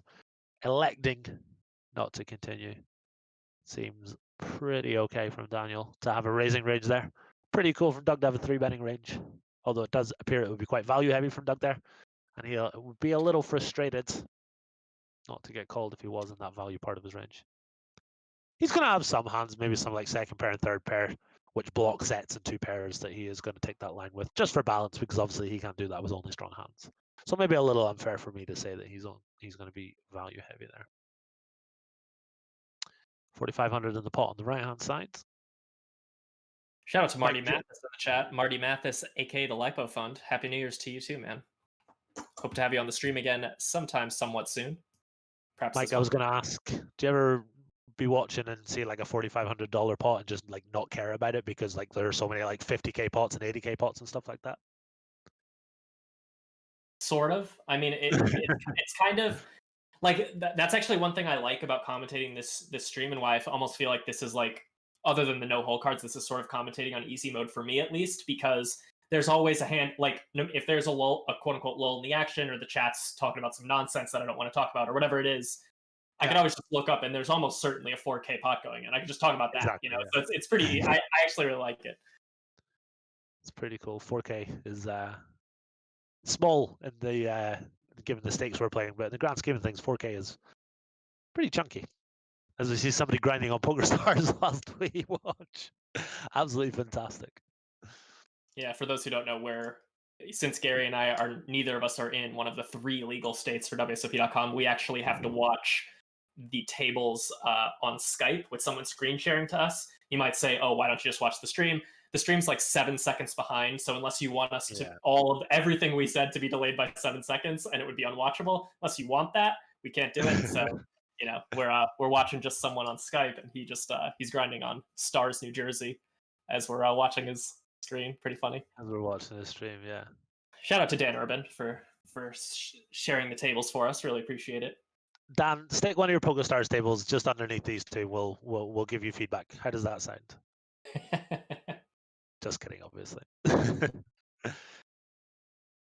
Croc Dealer says, Gazzy, how was your 2020 poker-wise? That's a great question, and it's a bit of a dilemma because a lot of my volume is on track sites like Mike. I play on some apps and things like that. So whilst my Stars results are pretty good, 25% of my 2020 results were on Stars. So I'm hesitant to post them anywhere because it's kind of like, I won 40K on Stars, but I promise you I won 120K on some other sites. So please just believe me. So I don't know if I'm going to, update my 2+2 blog or anything like that, because I don't think people are going to believe me, if that makes sense. Like, it's easy to just be like, yeah, I won 40K here, and lie and say you want a chunk of money elsewhere. So yeah, not sure if I'm going to bother with the whole public update thing. Royal Goat 79. Sorry, Mike. I'm from Scotland originally. I grew up in Northern Ireland, and now I live in London. So yeah, a bit of a traveler. Sorry, Mike. What were you going to say about it? I forgot. It wasn't important. Were you going to say that you didn't believe that I won money on other? Oh, that is what I was going to. I was going to say that it's kind of weird to brag publicly about untracked site winnings. It's like, yeah, if you can't prove it, like I mean, you could brag to your friends or whatever, but it's just hard. Like, the problem I have is that I'm trying to kind of put myself out there a little bit as like not a poker celebrity, but like a well-known poker player on Instagram and Twitch and things like that. So I kind of feel like an obligation that I have to post my yearly results, if that makes sense. So I will end up doing it. It's just going to make me look like a total dick and a liar in the process. What are you gonna do? You know what? One thing you could probably do is just log the sessions, and then that should be more than enough. Because I see live people do this all the time, where they just post like a screenshot. Bit of a lull in the action, guys. So excuse us for talking about something a little off topic, but you'll see live guys post like the screenshot of their like whatever app they use to like record their wins, and it's like just a graph. Like, you could easily fake it. Like, you could make one in Photoshop, or you could just fake the stats in the app. But like, what other option do you have if you play live? So those are believed. So if you kind of do the same thing for like one of those untracked sites, I think that'll suffice to keep them at bay. The assholes at bay who are gonna accuse you of lying for internet clout. To get the girls on Instagram. That's exactly which in their defense, a lot of people lie for internet clout. If you're on Twitter, it's hard to not scroll for like 5 minutes without seeing 10 lies for clout. Oh god, completely agree. People just make stuff up these days. Couple of people in the chat talking about the lockdown that's looming in the UK. It's pretty tough stuff here in the UK, Mike. We're going into our third national lockdown. So yeah, it looks like we'll be locked down for a little while. That sucks. Do you think I'm not instigating any political chat whatsoever, but I think I just want to ask, when Biden takes presidency, do you think he's going to start shutting the country down, or do you think it's not going to get that far? I'm gonna take a pass on that one. I don't know. I really don't know. It'll be interesting to see. It'll be interesting to see what he does. Yeah, for sure. And again, it's a tough question to ask because I don't want the chat to start blowing up about like this, that, and the other. Anything, literally any this topic or any tangential topic is out of bounds. Okay, fair dues. 23 Panzer says, why don't you show your red and blue lines in your graphs? So I update my graphs every day on Instagram. It's just too small a sample size to bother with a red and blue line, if that makes sense. Also, my red line is massively tanking, and I don't want people to see that. So yeah. Yeah, people are obsessed with redline. We see that a ton in our Upswing Engage group, and even in the free Upswing Poker Talk group, both on Facebook. You guys can go join the Upswing Poker Talk group if you want. Just search Upswing Poker Talk in Facebook. Go ahead and request to join. We'll approve you. It's a nice little group, very active. But anyway, one of the number one questions is like, hey, my red line's bad. What do I do? But then, like, oftentimes their green line is like crushing, and they're playing like 10 NL or 25 NL. It's like, dude, you're playing against people who don't fold, so like clearly, and you also don't really bluff. So you're getting to a lot of whatever. They don't do much folding. So your red line just is supposed to go down, probably more than likely. Hold that thought. Sorry to interrupt, Mike. We've got a very big bet. This is a C bet from Doug. Mr. Kilbane, I'll come back to you in a little second. Sorry, Mike, I'll let you go ahead with what you were saying. No problem. That was very interesting. A 1.5x overbet C bet from Doug on that. I would imagine being deep has something to do with that, like wanting to kind of jam more chips into the pot, try to stack Daniel, get his whole double in this case, double up for like 160k pot with ace, queen, queens, aces, all of which Doug has. None of which Daniel has. So. I think we'd see that a little more consistently if there was a flush draw on the flop, but given there was no flush draw, it was pure rainbow. We have another 3-bet pot here. It's quite an interesting board. Just want to quickly say welcome to my boy Henry Kilbane. Welcome, bud. Hope you're well. Henry and I, for those that don't know, we did a crossbook we were commentating on something. I think it was the Run It Once Superstar Showdown, and we decided to do a crossbook. And the second it was booked, my guy just sunrun. And I won like 700 Great British pounds off of Henry, and he transferred it to me on like £100 a day for like 7 days because he thought that was hilarious, but it just wasn't, to be honest. It's just kind of sad in the end, Henry boy. Sorry, coming back to the action, we see a 3-bet and a C-bet. I'm a little surprised to see Doug slow down on the King of Hearts turn. I would have thought he wants to barrel this one pretty consistently. Let's see what Daniel decides to do in response. Check. Ace 5, 5, 6, and backdoor hearts. All a real possibility for both players at some frequency. Daniel going to have a little more of those hands when he does elect to check back. Doug's going to barrel them up a decent amount on the turn. Doug checks the river. Doug quietly dragging a 10k pot or a 12k pot on the left with a.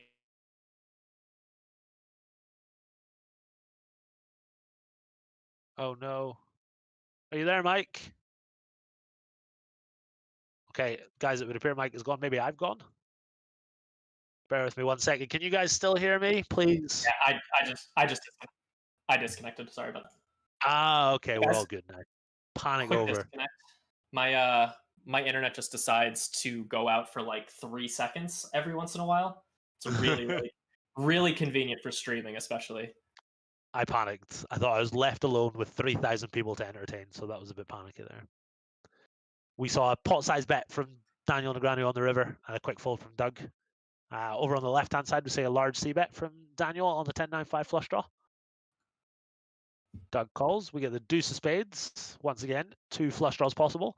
Whole bunch of straight draws. Ankin, I'm really sorry about that. I've seen you ask that a couple of times. All in from Daniel here. Whoa! Oh, Doug sucking out. baby. Doug Polk pinging the 3 of spades.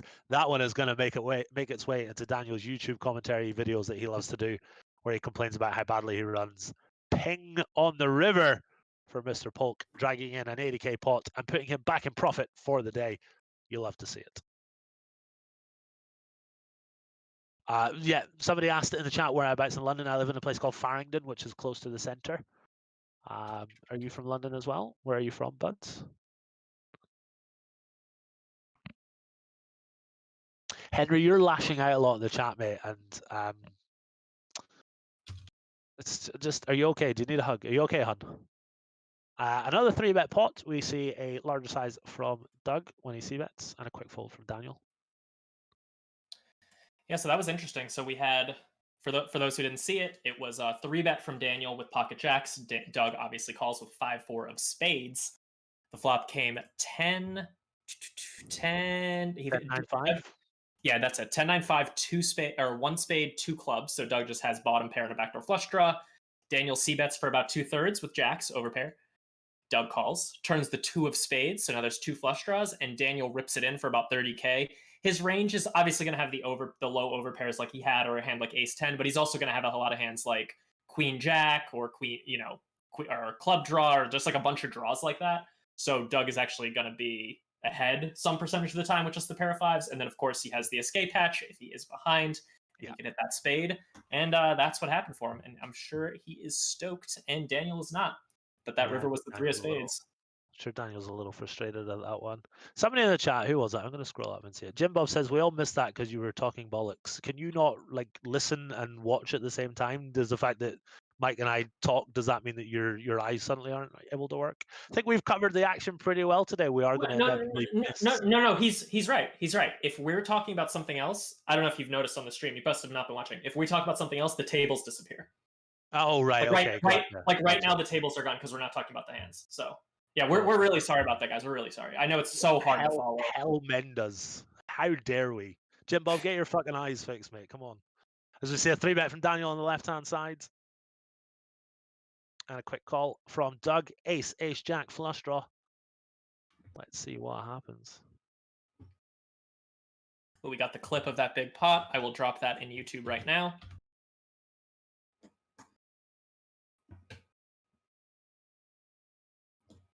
Very funny, man. 0411. Very funny indeed.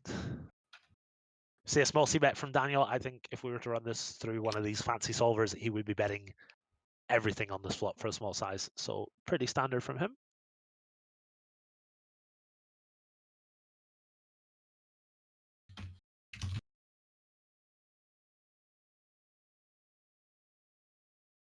Quick check from Daniel on the turn. Action over to Doug, who is up a very groovy 15k today, considering he was down about 90 at one point. That's a very nice turnaround. Let's see what happens. We've got a 3-bet pot on the right-hand side as well. Action is popping, guys, but don't worry, your boy Gazzy B is here to keep an eye on it all for you. Thank goodness. Thank goodness you're here, guys. Because these guys, I mean, some of them can't, watch and listen at the same time. I mean, most of them are amazing, but some of them, they need a lot of help. But these guys that need a lot of help, you got to sass them back, mate. You can't take any shit from these guys. You got to give them a wee bit of a sass back. And if you want to say something about their mum from time to time as well, that's completely fine in my opinion. Oh yeah. Talking about people's mothers, super classy way to go after people. I do it all the time on my Twitch stream, but only because I am from the safety of my computer screen, so I don't have to worry about it. Of course. Anyway, we see a 3-bet, a c-bet, and a turn barrel from Doug on the Ace of Hearts turn. Does get through. Quick fold from D-Legs. What do we got here? Pretty cool spot there. They were quite deep, so it's a pretty cool spot there. I got my first drink of the stream here. Oh man! It's guava flavored hard seltzer from Belching Beaver. Shout out to Belching Beaver. What is that? Is it beer or spirits or? Hard seltzer. Oh, okay. No, what is that? I don't know what hard seltzer is. You familiar with seltzer? Seltzer water. Oh, that's funny. Seltzer water is like carbonated. It's like, imagine plain soda that's like literally nothing but the carbonated water.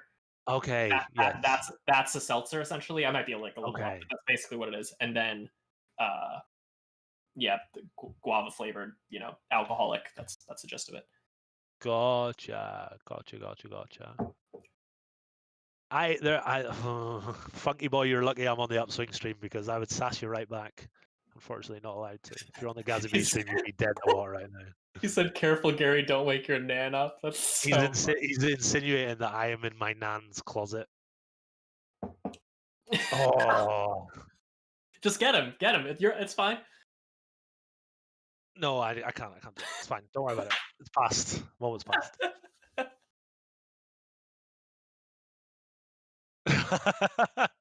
It was so brutal as well. It's about how his nan would have company after I fuck her. Let's not get to it. It doesn't matter. Let's just continue with the action. As we have a couple of small pots going on. You very nearly got it out of me, funky boy, but we're not going to get into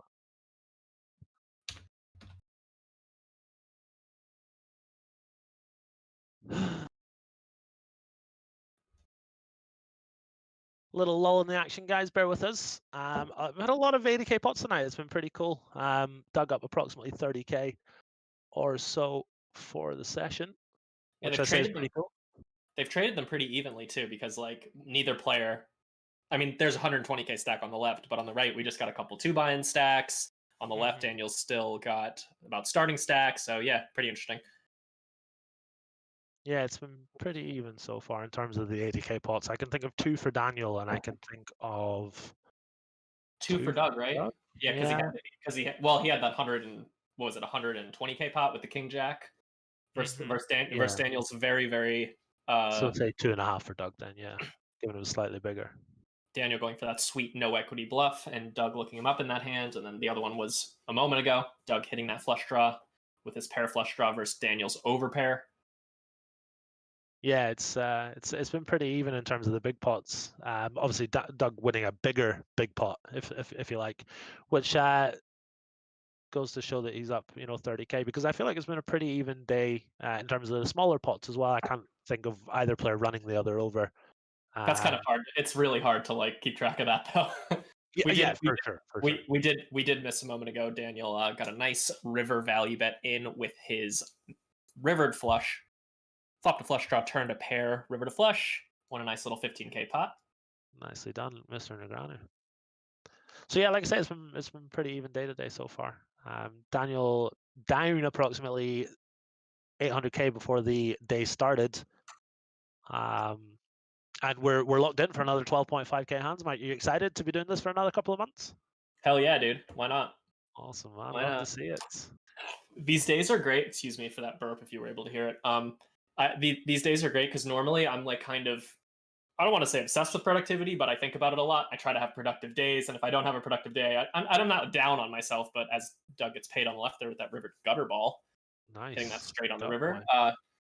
Yeah, I don't know. I try to have productive days is the most concise way to say it. And it's really easy to have a productive day when I just have to work from like, whenever I get up to 12:30, then start getting ready for the stream. Then I got to stream, and then when I'm done with the stream, day's over. It's like, wow, that was really productive. Like I just have to find like 4 hours of good work in there, and then I feel great about it. So awesome, man, awesome, guys. I've been flicking across to the YouTube channel. I am not keeping an eye on it because I've only got one monitor at the moment because we had some technical issues. But I'll answer a couple of questions real quick. Ed Key, I grew up in Ballymena, which is not too far from Bangor. But unfortunately, I've lost my accent. Roscoe says, are you a Rangers fan? I am not. I'm a Motherwell fan. There are 2K pots. I can quickly talk about Scottish football. I think that's okay. Bear with me 1 second, guys. Shout out to Danny So Sick. Welcome, dog.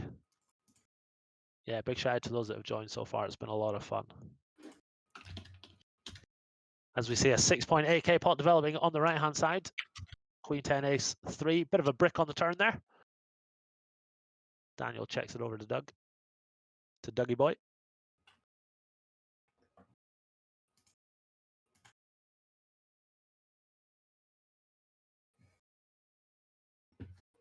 A big bet from Doug on the right-hand side.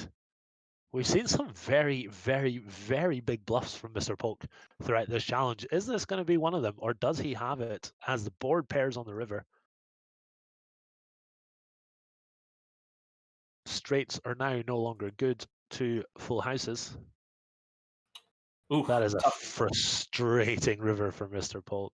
Could have been worse though. Could have been a It is. spade. So true. So very, very true. There are not too many brilliant rivers for Doug there. So yeah, a little I do annoying think for him. I do I do think that's a spot where if we got the say 7 of diamonds river, like a total brick, which like you said, there really aren't many because anything an 8 or above either pairs the board or completes a straight, and then any spade obviously completes the flush. But Yeah. if we did get the 7 of diamonds river, a similar brick, I think we're seeing another very large bet from Doug there, hoping to extract max value from Daniel's worst 2 pairs and ace X hands. Yeah, So yeah, I think we could have seen a real juicy one.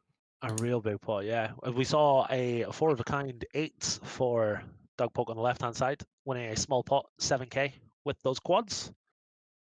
Don't worry, Give Zero Fox. I saw the quads. I was just waiting for Mike to finish what he was talking about. I've never missed quads in my life.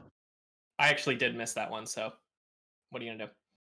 Jason effing Mac says, Yo, Gazzy B, can you give my girlfriend Lucy a shout out for her birthday? She's a big fan of yours. Of course, Lucy, happy birthday. Hopefully you have a great day. That was weird. Oliver Schatz says, Mike or Gary, do you have anything in Bitcoin or believe in it?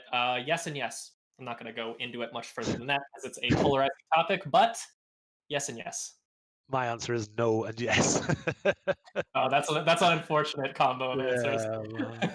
I bought Bitcoin like 2017, right? And I couldn't sleep throughout the whole night. I just kept like waking up and like checking it in the middle of the night, like 4 or 5 times a night.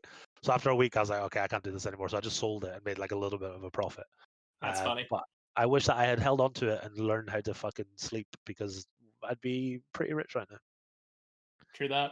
Well, do you have? You don't have to go into richer. details, but yeah, richer. Yeah. Do you have a little bit or a lot, Mike? You don't have to go into details like. I would say little to medium. It's not a little, but it's I'm certainly not like rolling in dough over here in Bitcoin dough. I'm not a particularly rich man, but it's a solid percentage of my investments, if you will. Let's hold it there for a second as we see. This is an interesting line from Doug. So he 3-bets pre-flop, check calls the flop, and then leads really small on the turn. Pretty sexy stuff. So I think his thought process here will be that when he 3-bets pre and then check calls the flop, his range will have more 9x than Daniel's, which I think is not unreasonable. So I think his lead is completely fine. Get that king on the river completing Jack 10. Definitely present in both players' ranges here. More Absolutely, so Daniel. yeah. Daniel's going to have Jack 10 off, whereas Doug isn't really going to have that. Doug also has some Queen X that takes this line. It's pretty interesting to note that. Not a lot, but some.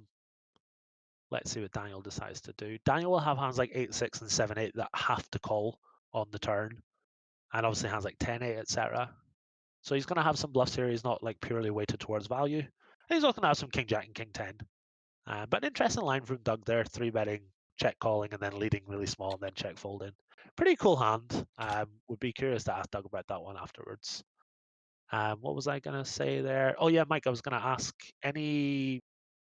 how much would it get to before you decided to sell everything? Like, is there a number that you would like in terms of Bitcoin's price? Would you ever consider selling it all if it got to like 50k, for example? No, I wouldn't sell at 50k. No. Really? No, I'm in here for the long haul. If it goes down to 0, so be it. But I don't think it will. And maybe if things work out how they might, maybe it's worth like 100, 200, 300. I'm not really that well into it, but years and years down the line, there's a certain if Bitcoin is able to like in a way replace, or well, not replace, but like sort of become the new gold or a new gold more than it already is, then perhaps it gets that high. That's where I'm at. I'm kind of a crypto noob. I more just defer to people who are much smarter than me, who are into it, understand it a lot better than I do. I just let them do. I leverage their work, and then I just buy what they have. That's kind of been my strat. That's really cool, man. Good for you. I hope you make $1 million and remember your old friend Gazzy B when you decide to sell. Hell yeah, I will. Nice, hard man. to get you. King Clancy PDX321 asking one of my favorite possible questions. What does Upswing cost monthly? Well, we have a large suite of products, as we see Doug put in a bet on the left that gets through. Large suite of courses and tools for you guys if you want to go check them out. If you go to Upswing Poker and then click on the training tab in the menu, you can see everything we got. If you actually click it and don't go on the drop down menu, you can see everything laid out with a little explanation.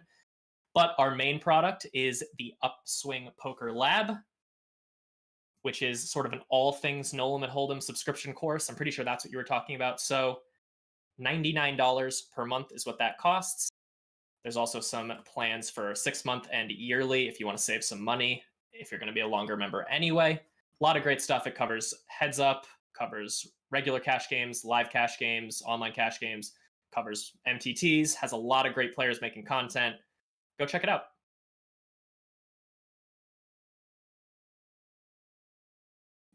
Sounds good, man. Sounds very good. A lot of people in the chat with the general consensus of what you said, Mike, in terms of, you know, just listening to people who know a lot more about Bitcoin and following their trends. I think that's pretty smart. There are a lot of people out there who have done a lot of research and have a lot of vital information with regards to cryptocurrency, and they share it like Doug has done in the past. Obviously, he loves his crypto, and yeah, I'm sure he's delighted right now at the upswing of Bitcoin. Indeed. Pretty nice value bet from Daniel there with his lowest boat getting paid off. Good stuff from Daniel there. Sounds good is a Gazzy B version of makes sense. Makes sense. Gazzy, do you bet on any football, soccer? I do from time to time, but not too much recently. Not football, just soccer, which is football, where I'm from. I'm not an NFL fan, and I think that's why Doug doesn't like me, to be honest. I cannot stand American football. As we see a small check raise, less than 3x from Doug on the left-hand side. Going to take this line at some frequency, fold out Daniel's air. If Daniel's going to hand like, 7-8 or something like that, he has to just go ahead and fold.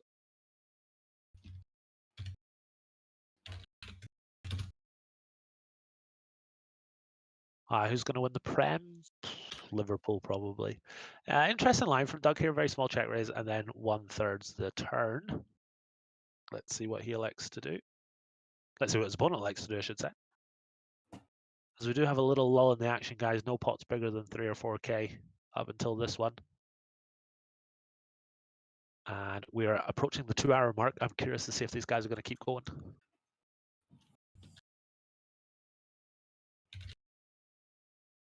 Check on the river. Interesting line from Doug. Check raising the ace-3 on the flop and then betting small on the turn. Obviously picks up his pair on the river, so takes it to showdown. Daniel might have missed a bet there on the river, although it's pretty tough to say what worse you get called by. But, well, I think ace-jack is more than strong enough to bet there. Like, you can't just bet your queen x plus. I think in these games, I think Daniel should have bet. As we see, a 4-bet from Doug on the left-hand side to 10.8K. Bazam, $10 coming my way. Oh, it's aces versus kings. Gonna need a king for Dougie. King ball? No king ball. Not today. Very unfortunate stuff for Dougie there. I had it in my head to say Bazam, like I was ready, and I still, like I couldn't think of what I was supposed to say. God, I'm so disappointed. I mean, I feel super fucking bad. We're all team Doug here, and I'm like Bazam as he gets kings in versus aces. That's so uncool from me. Yeah, what are you gonna do? That is a very nasty cooler for Doug, and they were a little bit deeper as well. 108K pot going the way of Danny Boy. To put him in a profit for the day, approximately 25K or so. He will be delighted at that. Oh, that was so tilting. God damn it. Sorry, buds. I almost no, don't be sorry. No. Listen to me. I almost didn't want to say that there had been a 4-bet so that you wouldn't be watching and you wouldn't see the 4-bet, but then the chat would be like, "Oh my god, you guys missed the 4-bet," so I thought I had to say it. You don't Keep the chat happy. What should I spend my $10 on, you guys? Bitcoin, obviously, is the correct answer. As we have another pot development on the right-hand side, 10.3K in the middle. Daniel leading the river for 3,100 into 10.3. Let's see what Doug elects to do. Pretty wet river. Flush draw misses, but a bunch of straights complete. Some AX, some King X getting there.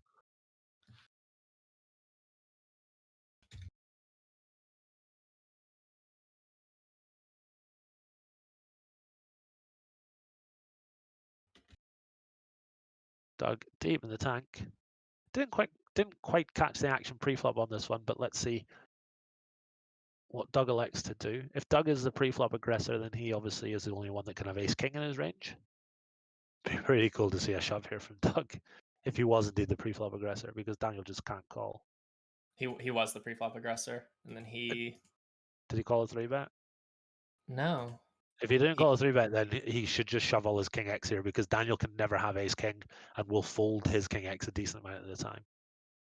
He does elect to call and lose. That's a very sexy value bet from Daniel.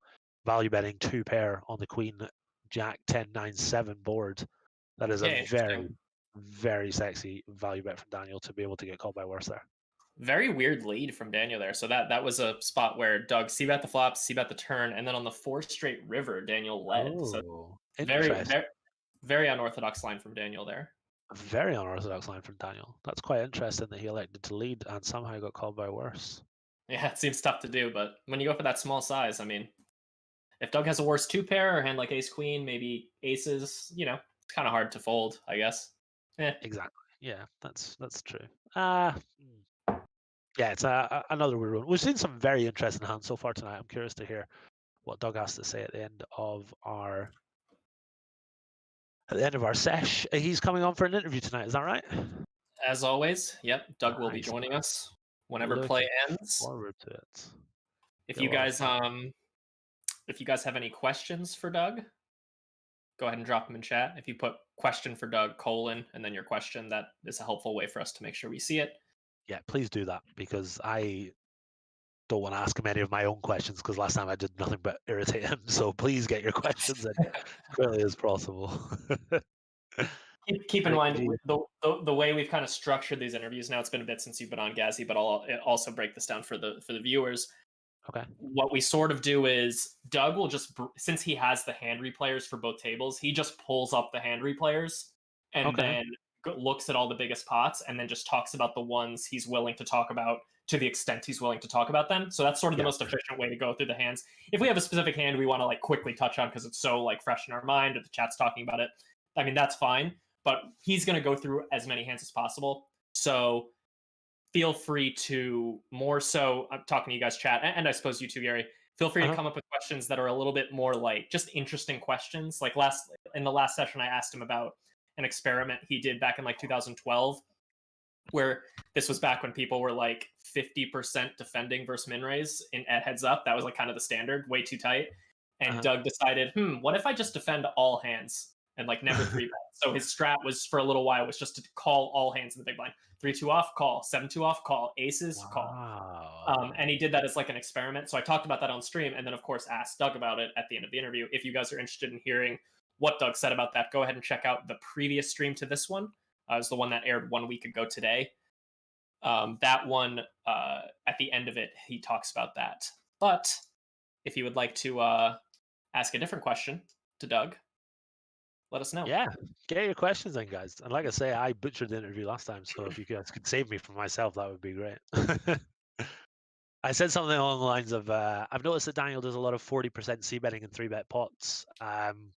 That's his main consistent size. Do you have any thoughts on that? And Doug just went, no, he doesn't do that. And I was just like, all right, okay, thanks very much. I was like, well, fuck me.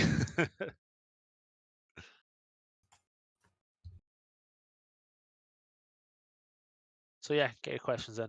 We will cherry pick some. It can be about hands. It can be about what he did for Christmas and New Year, whatever you guys want to know. And we will happily ask. What time is it in Vegas, Mike? It's 4 p.m., right? 4:30, yeah.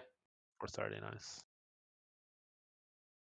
Do the guys, do they give you any indication as to whether or not they're going to continue, or do they just continue? They just continue. They don't really worry about us. They got bigger things to worry about, I figure. We could just roll. We could just roll with the punches. We can just finish when they finish. Yeah.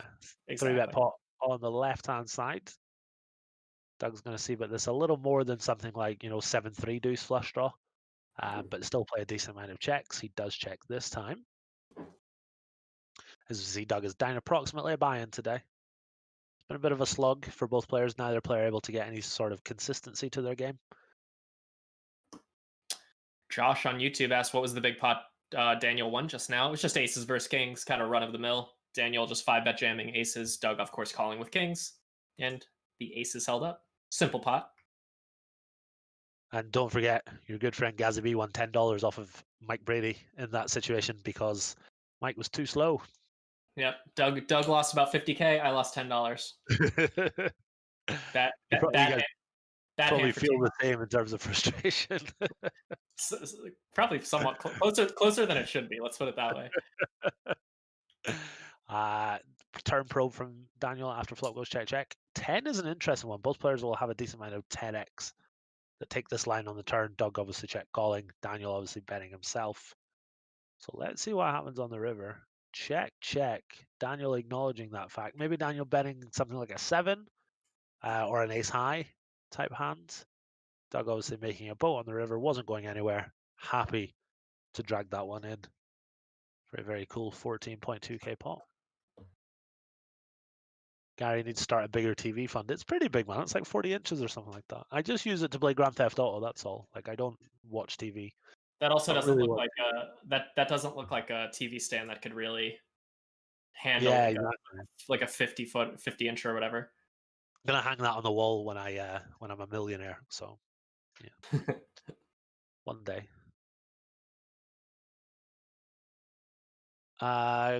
Let's see if there's a lull in the action. Let's see if I can get to this question. Hey Gary, can you explain how it was your experience moving to London? How much you were generating at that time, a month, and anything extra you feel like sharing? Honestly, I can't remember in terms of how much I was making, but for me personally, it was really good. All my friends back home in Scotland, really nice guys, but settling down, having kids, getting married, etc. And I just wasn't really at that stage of my life yet, so I packed up and came down to London. I had a really good support network here, guys like Ben Abadbeat, Ishtar, etc. were all living here. It was really cool to come and hang out with these guys. Hold that thought as we have D-Negs sitting out and we are past the 2-hour mark. So just curious to see if there are any dots that pop up. Yeah, for those who don't know, we have a Morse code system going in this Yeah. challenge. If Daniel puts ... in the chat twice, then that means we're GG. But he hasn't said anything, so more than likely this is just quick pee break or stretch break, something like that. Yeah. I wonder what they say. Like, because like 2 messages is quite interesting.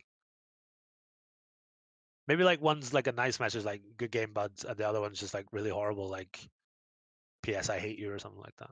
We'll never know. Well, Doug can't see it either, so. Oh, really? Okay. Yeah. Okay. Yeah, whatever you type in WSOP.com just turns into dots. You could write an essay and it just turns into 3 dots. Yeah. Oh, okay. In that case, it's definitely horrible then. That Yeah. was WSOP's way of making sure, like they implemented that right before the online WSOP. So it was like, I guess they wanted to like protect I don't know, make it more beginner friendly. But I feel like casual and beginner players love chatting. So I don't know. Like That's true, but in my experience, there's a lot of hatred spouted in online chat. So perhaps they didn't want to put people off. Didn't want that happening during their prestigious events, basically. They were like, absolutely. no internet people are going to be able to talk in our events. People can't handle sweary words, so let's just ruin the chat for everyone. Yeah, going back to my move to London, it was really cool. It's I don't know if you've ever been to the north of Scotland, but it's not great. It's kind of quiet and not a lot of fun. And London's a lot better. So really happy to be here. I've been here on and off for about 4 years now. I spent a lot of time in LA. Kind of split my time between LA and Vegas and London over the past few years, before the COVID times, obviously. But yeah, we're in lockdown again in London, so I might just go live in Scotland and save money on the rent, because the rent here is fucking extortionate. It's quite expensive where you are as well, Mike, in South California. Yeah, it is. It is expensive. Yeah, I'm in San Diego, but I came from NorCal, which is like, San Diego feels cheap compared to the Bay Area, which is like the most expensive rent we have in the US, pretty much. New York rivals it. Parts of New York rivals it, but that's kind of like San Francisco area, is that right?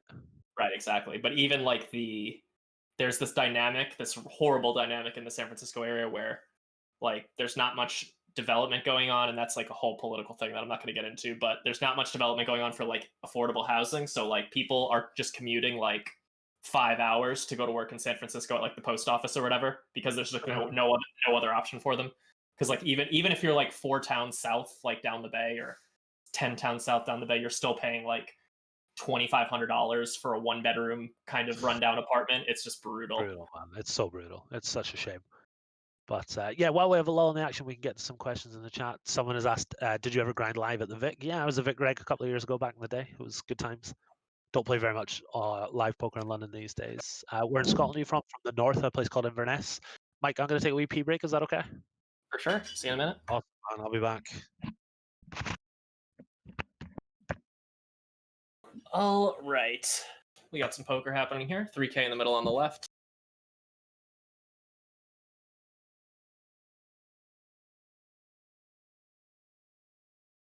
Let's see if D-Negs decides to put in the bet. He doesn't. He checks over to Doug.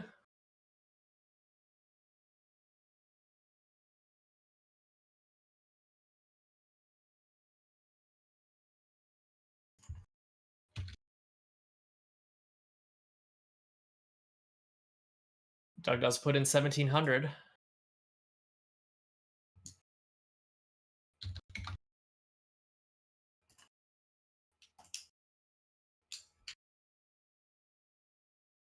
Call from Daniel. Nice ace-high pickoff from Daniel there, even with the missed flush draw blockers. Drags that nice little $6,500 pot. He is up about 65K on the day. Sorry, 45K is what I meant to say. 4 flush river on the right. Doug goes for the 1.5x pot overbet. Quick call. Doug's got the 3rd nut flush. It's good. He drags 12K.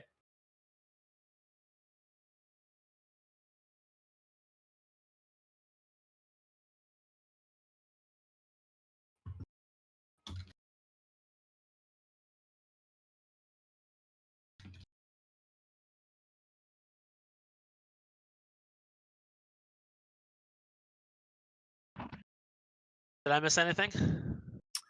Not too much. Doug with a nice overbet. 1.5x pot overbet on the river and a 3K pot with the 3rd nut flush. Got paid off. 4 flush board. Very nice. Very nice. Someone asked, do you think Daniel gets nervous when the stacks get super deep? Can't imagine it bothering Doug much. I think yes at the beginning of the challenge, given that he was kind of new to this format and it is does get the heart rate going a little bit. But now I think he's completely chill. I think he's desensitized to it now. But even still, Doug would have been the same, like not necessarily about the stakes, but about like a challenge against his nemesis and this, that, and the other. So yeah, I think it would have been the same for both players at the start, but now they're just like, they don't give a fuck. They're very comfortable financially, and the money, it's about the glory for them. I mean, obviously, if you win $1 million, it's very cool as well, but it's about getting one over on your greatest rival. I'm going to have a quick look at the YouTube chat. If anyone wants to ask anything, get the questions in now. In the YouTube side of things is what I'm saying. Linda Jenkins says, don't think these little boys know much about poker. You put an apostrophe in the word boys, so you don't know much about grammar. Come to live in Stoke, Gazzy, you'll be treated like a king. No thanks. Derek, go right ahead, buds. A slight lull in the action so I can have a wee look at the chat.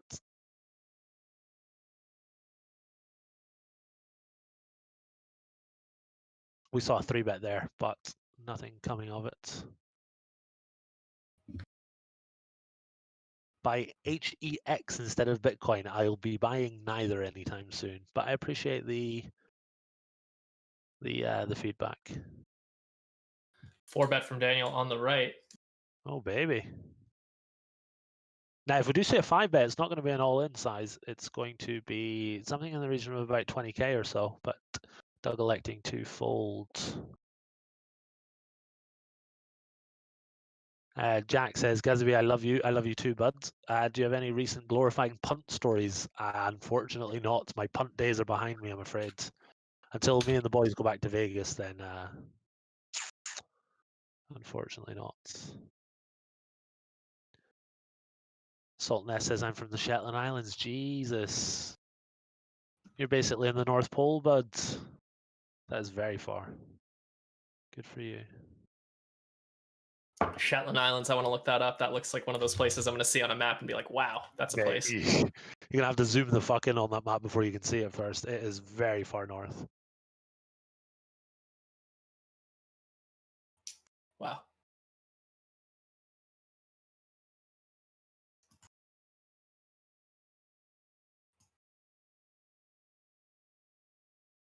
A little low in the action, guys. Sorry, go ahead. Just going to say check down pot on the right. Doug drags with ace high. And on the left, Daniel wins his own without a showdown. Yeah. Not too much interesting there. We will get to the chat whilst there's a lull in the action, but you better believe if there is a big pot, we will be covering it. At what stake did you find yourself still punting? Probably at like 200 NL, I would still punt quite a lot. But then when you realize like how much the punts all add up, you stop punting quite quickly. You also said which year did you completely retire? I've no retirement here, bud. Still grinding away. You guys can catch me on Twitch at GazzyB12345. There's another question. Nivik says, ever been in the Netherlands? Yes, I've been to Amsterdam a couple of times, and also can't remember the name of the place, but in Maastricht. I played a football tournament in Maastricht when I was a kid. It was a lot of fun.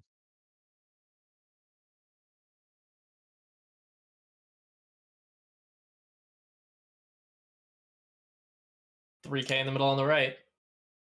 It's on Daniel. You can take showdown or put in a bet. I am going to keep reading the chat. I'll let you cover the action whilst I read the chat.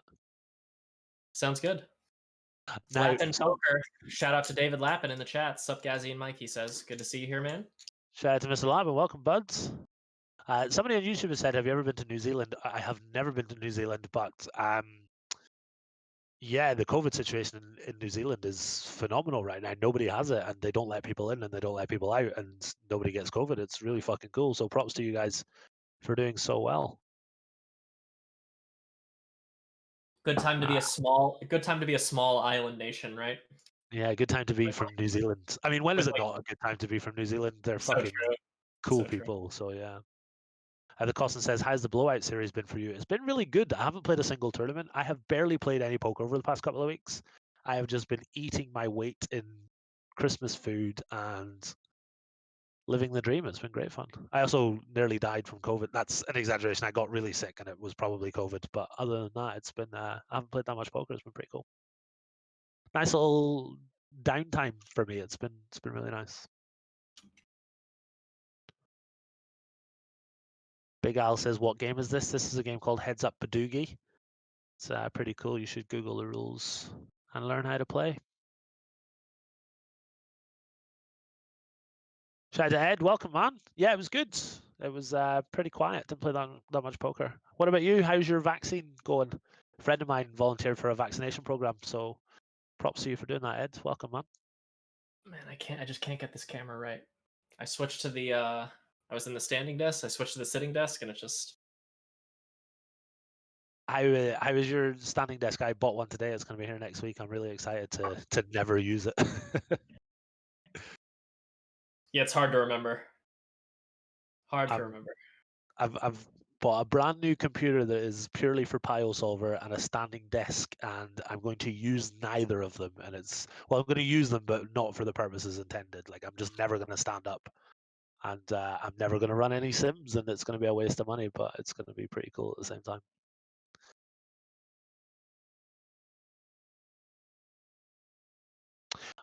Question for you about Upswing Poker. Is the PLO course on Upswing a year-long membership like the NL Lab, or is it a lifelong subscription? Well, it's not a subscription of any kind. If you buy the Advanced PLO Mastery course, you own it for life. Simple as that. You own it forever. Even courses that we have sold and then discontinued to sell a newer course of that game type, even the people who bought those still have access to them. If you buy something on Upswing Poker that is a lifetime access course, it's yours. Like, we're never going to take them down or take away your access. Like, once you pay that amount, it's yours. So yeah, go check out the Advanced PLO Mastery course on Upswing. It is fantastic. I have a friend of mine who, he was like a live PLO player. I mean, he's a good player, but it was like wasn't a super technical player, played like soft live games, as we see Doug's overbet on the right get through. And he took that course, took it really thoroughly. Like he was the type of guy that took a lot of notes and rewatched videos and even asked questions to the coaches and the group and all that kind of thing. And he's up like, it's been about a year, a little less, and he's up like, I want to say 300K playing like 5-10 and 10-20. Just absolutely maxing. No way, man. That's so sick. Now that said, he is running 100K above EV. 100K above EV. What a dirty boy. Shout out to Kevin. How do you do it? But even without that all in EV, he's still up, like that's awesome. A ton, like around 200K even without the all in EV. So good stuff. So we do have a 3-bet pot on the right, but I just want to quickly address something. Poker with Risk said, stand up whenever you do something at your desk you enjoy doing. One thing that I enjoy doing is stacking Poker with Risk, so I'll just be standing up all the time. So that's a good idea. Just kidding, Ryan. Welcome, bud. Hope you're well. As we say, a 3-bet and a C-bet on the right-hand side. Pretty action-heavy turn card. The 5 of spades. Let's see what happens. This is our first significant pot in a little while. We've just been chatting nonsense for the past 20 minutes or so. Yeah, when there's no serious pots happening, it's hard to not get caught up in the chat and just enjoy our time a little bit. Hope you guys don't mind bearing with us when that happens. We got to keep ourselves entertained too. We're people. Exactly. I know we're just in a little box on your screen, but we have feelings and all that stuff. All the stuff you have. We see a turn bet from Doug, which takes it down. Pretty annoying spot for Daniel there. 3-betting and C-betting, getting a really frustrating turn. He has to just go ahead and check fold. Got to be check folding sometimes, guys. Got to be done. So yeah, like I say, if there's a little lull in the action like now, feel free to ask us anything. It can be poker related, non-poker related. Also, please do get your questions in for Doug at the end of the show today. He will be joining us for a little interview, and I'm going to try my best not to annoy him today.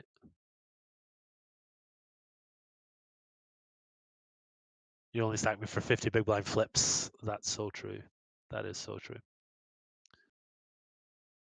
Ruskin TV, advanced cash game strategy with Canu is great. Appreciate these comments. I love being able to bring up upswing courses. As we see Daniel raise this probe on the right. So Daniel check back on the flop, and then it's now raising this bet from Doug. Interesting to see. Daniel could definitely check back some hands like Jack 9, pocket 8s, of course, things like that. Does get the fold. Ollie Biles, a friend of mine in real life, shout out to Oliver Biles, has asked a very good question. What percentage do you think WSOP 2021 in Vegas will happen? I personally think that they will run a 2021 WSOP, but it'll be very small. It'll be almost non-existent, and it'll be probably mainly just American players only. What do you think, Mike? Yeah, I mean, just based on how WSOP treats their sort of they love running tournaments, like they ran 3 online WSOP main events this year. I don't think they're going to miss out on doing a live event, even if they have to do it in I don't know, delay it to October. But I would even bet that there's going to be tournaments in June, as there usually is, just a much smaller series, like you said. Yeah, I would agree with that. I think 2022 will be closely back to normal. We see a 3-bet and a C-bet on the right-hand side. Flush gets there on the turn. I want to come back to the WSOP chat in a second, but let's watch this pot as these guys are pretty deep. Pot developing on the left-hand side as well. A small check raise from D-Nex. Let's see what happens.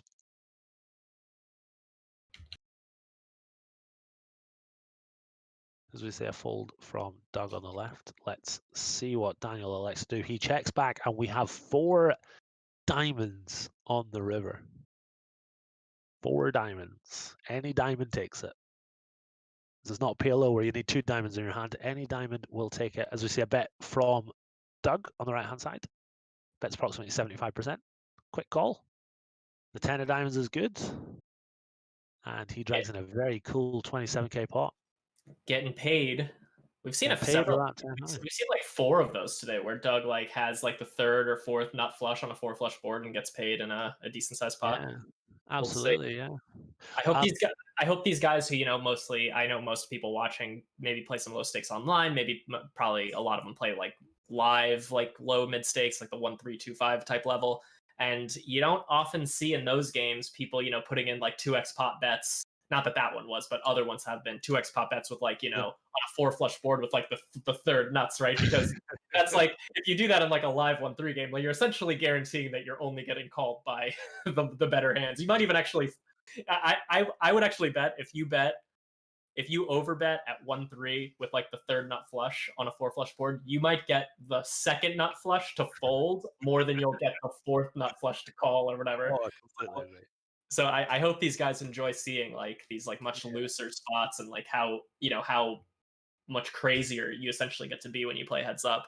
And Yeah, honestly, they're probably playing too tight anyway. Almost everyone does. Like, what percentage of poker players, if you had to estimate, play too tight in general? ooh, good question. Like generally speaking, that's going to be under bluffing, maybe not three betting enough pre-flop, Yeah. not maybe not opening enough, things like that. Like 95% plus. yeah, That's I 100, probably more. I mean, even the guys that play the top games online, some of them will not be three betting enough pre-flop, and they won't be bluffing enough post-flop, etc. So yeah, I'd say at least 95% of those players. That's an excellent question, but I think about 95%. it just made me think of an article on Upswing that I actually happened to write called "You probably aren't aggressive enough in these four common spots." I'm just going to drop that in the thing because one of the early lines is most players aren't. Well, the first line is the overwhelming majority of poker players are not aggressive enough, and that article lays out 4 situations where it makes sense to be more aggressive, and you're probably not aggressive enough. So check it out. I just dropped it in the chat.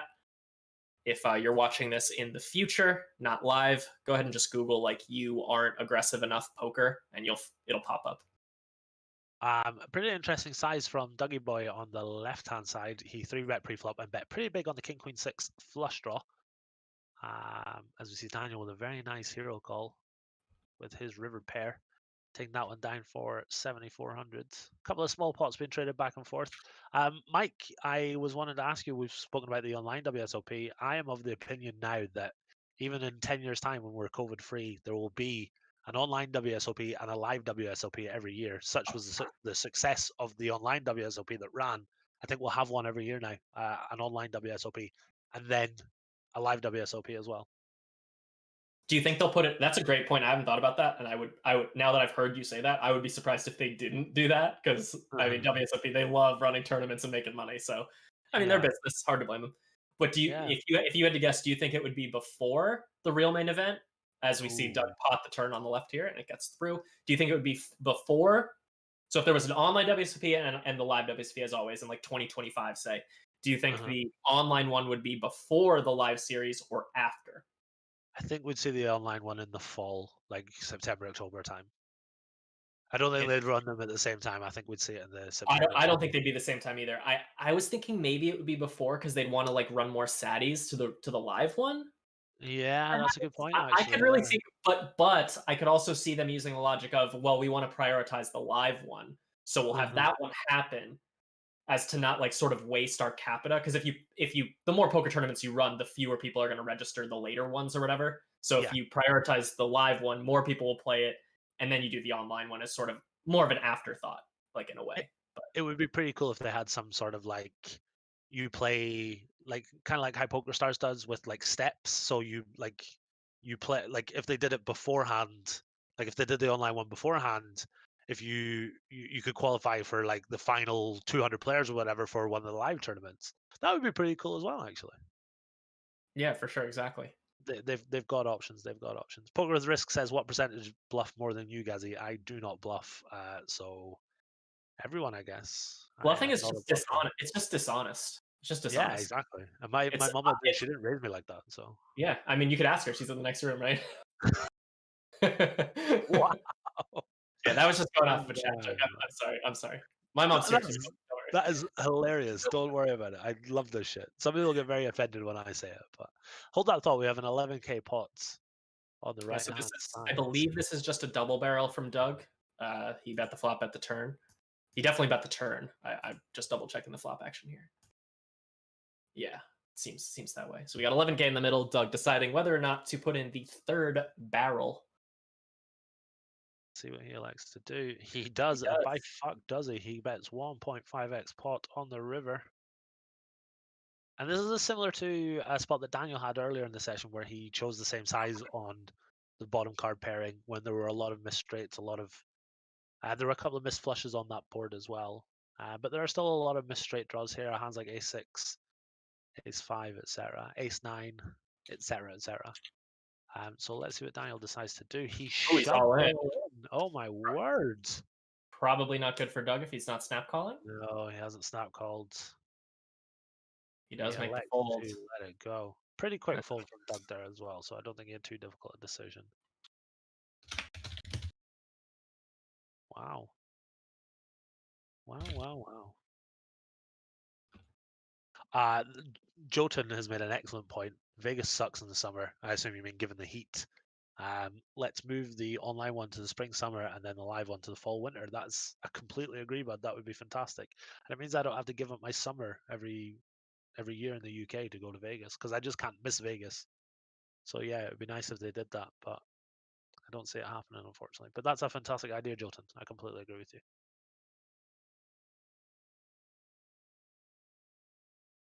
Scores on the doors. Doug Dine approximately one buy-in, maybe a tiny bit more after that last hand.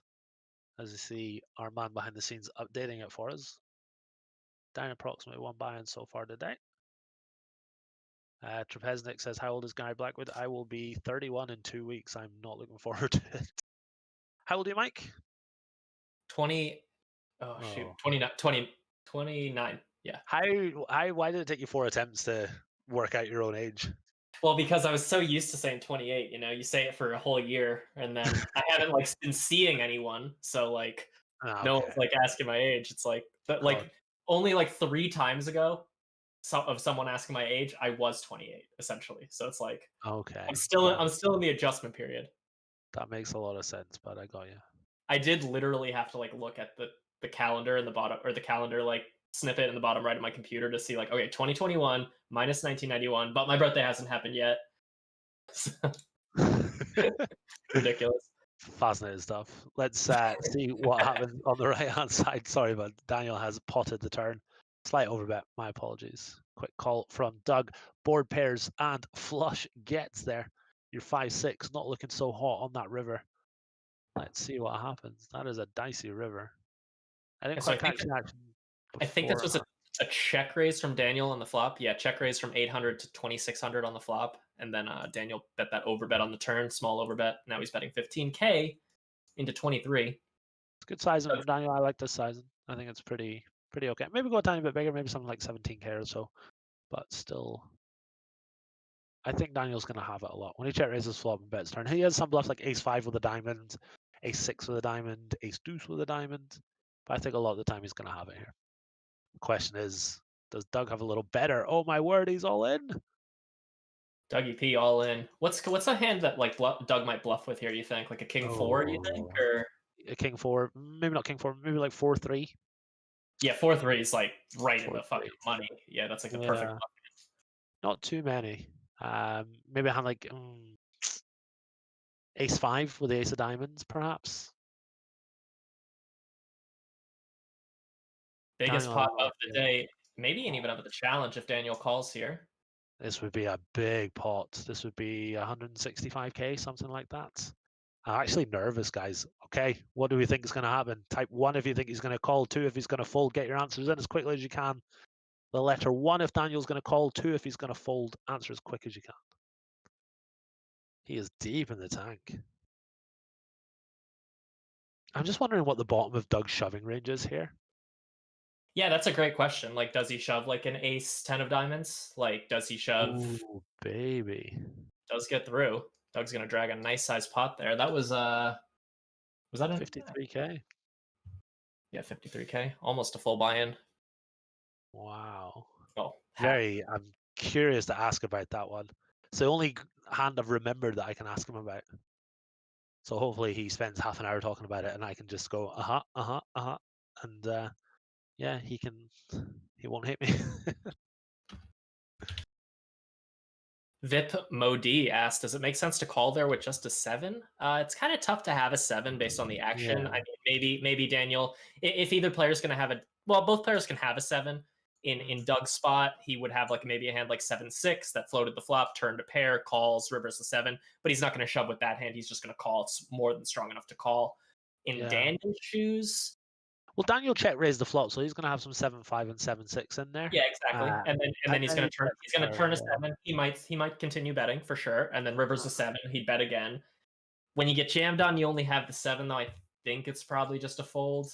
Oh, it's pretty gross. If you have 7-6 with a 6 of diamonds, you are hating your life. Yeah, that would be brutal. It's one of those spots where it's like it could be the call, but like if you like it could be the bet, like the bluff catch call hand that you're supposed to call with. But if you click call and you're wrong, like and it was not a call, like you're just off or whatever, you're not supposed to call any 7s. All of a sudden, you just like made a huge punt. It's like it's kind of tricky. Yeah, for sure. I mean, that's kind of shows the importance of like choosing your hand selection like in a smart way, because if you do call there with 7 of diamond or 7-6 of diamonds, yeah, like that's only one combo or like what 2 combos 7-6. So like even if you are making an error there, you're only making the error with 2 combos. So that's kind of shows the importance of good hand selection, because if you call there with like 7-6 no diamond and it turns out you're not supposed to call with any 7s, wow, now you really punted. But if you call with the 7-6 of diamonds and it turns out you weren't supposed to call any 7s, it's not. You made a mistake. Only with 2 combos. Like it's not the end of the world. Your poker career is not going to end because you call 7-6 with the 6 of diamonds there. You know, like you're fine. You're absolutely right. You're absolutely right. Someone in the chat said ace-3 with the ace of diamonds. I was gonna say that, but I don't think Doug calls the turn with that combo versus an overbet. So I think that one's somewhat unlikely. It would be dicey for Doug to be calling there with bottom pair and a bad diamond blocker on the turn, but he might be. Who knows? Sure. As we see, check on the flop on the right hand table. Shout out to my friend Jaggy11. Hopefully you win, brother. And hopefully you remember your pal Gazzy B when you do win. Good luck, mate. Best of fucking luck to you.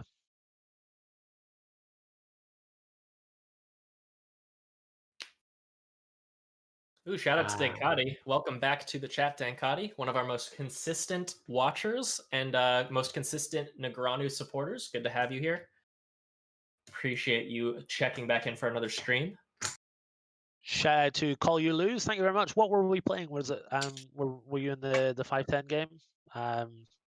If you were in the 5-10 game, I don't think you were, because if you were, you would know what the fun player is. I'm not going to go into too much detail, but it's a very fun player, and we had a very fun player. A very fun player. Hold that thought as we get an overbet from Doug on the right-hand table. Daniel 3-bet pre, flop went check.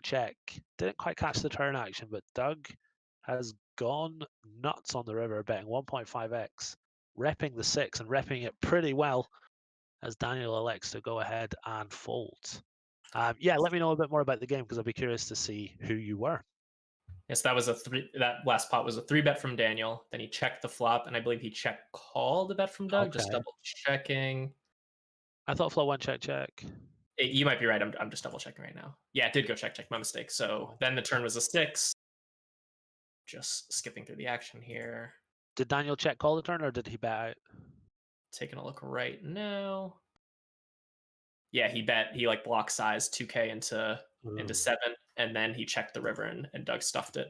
That's interesting. I think Doug's going to be bluffing quite a lot there then when he 1.5x's. If he doesn't raise the turn, then it's an interesting one, but obviously he's going to have some 6x. It calls a turn.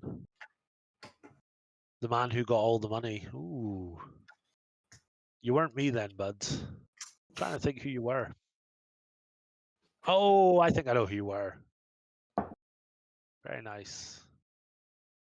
Flying Slotsman says, last time you were on, you said you were going to the Hippodrome. How did you get on? I had a lot of fun. What's the Hippodrome?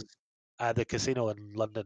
One of the casinos in London, where there was a very, very fun player playing. So I played 5-10 for like 4 days in a row, lost like 5K in the first day, and just like slowly but surely got back to even for the week. It was good. Nice. It was a lot of fun. It was really nice to play some live poker as we get a 4 flush river on the left hand table. Turn went check.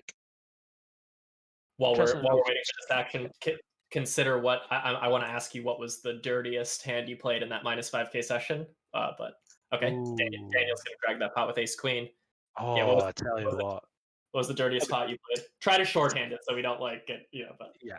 Okay, cool. So we have this very, very, very fun player in the game. He's unbelievably aggressive. He's very rich. He doesn't give a fuck.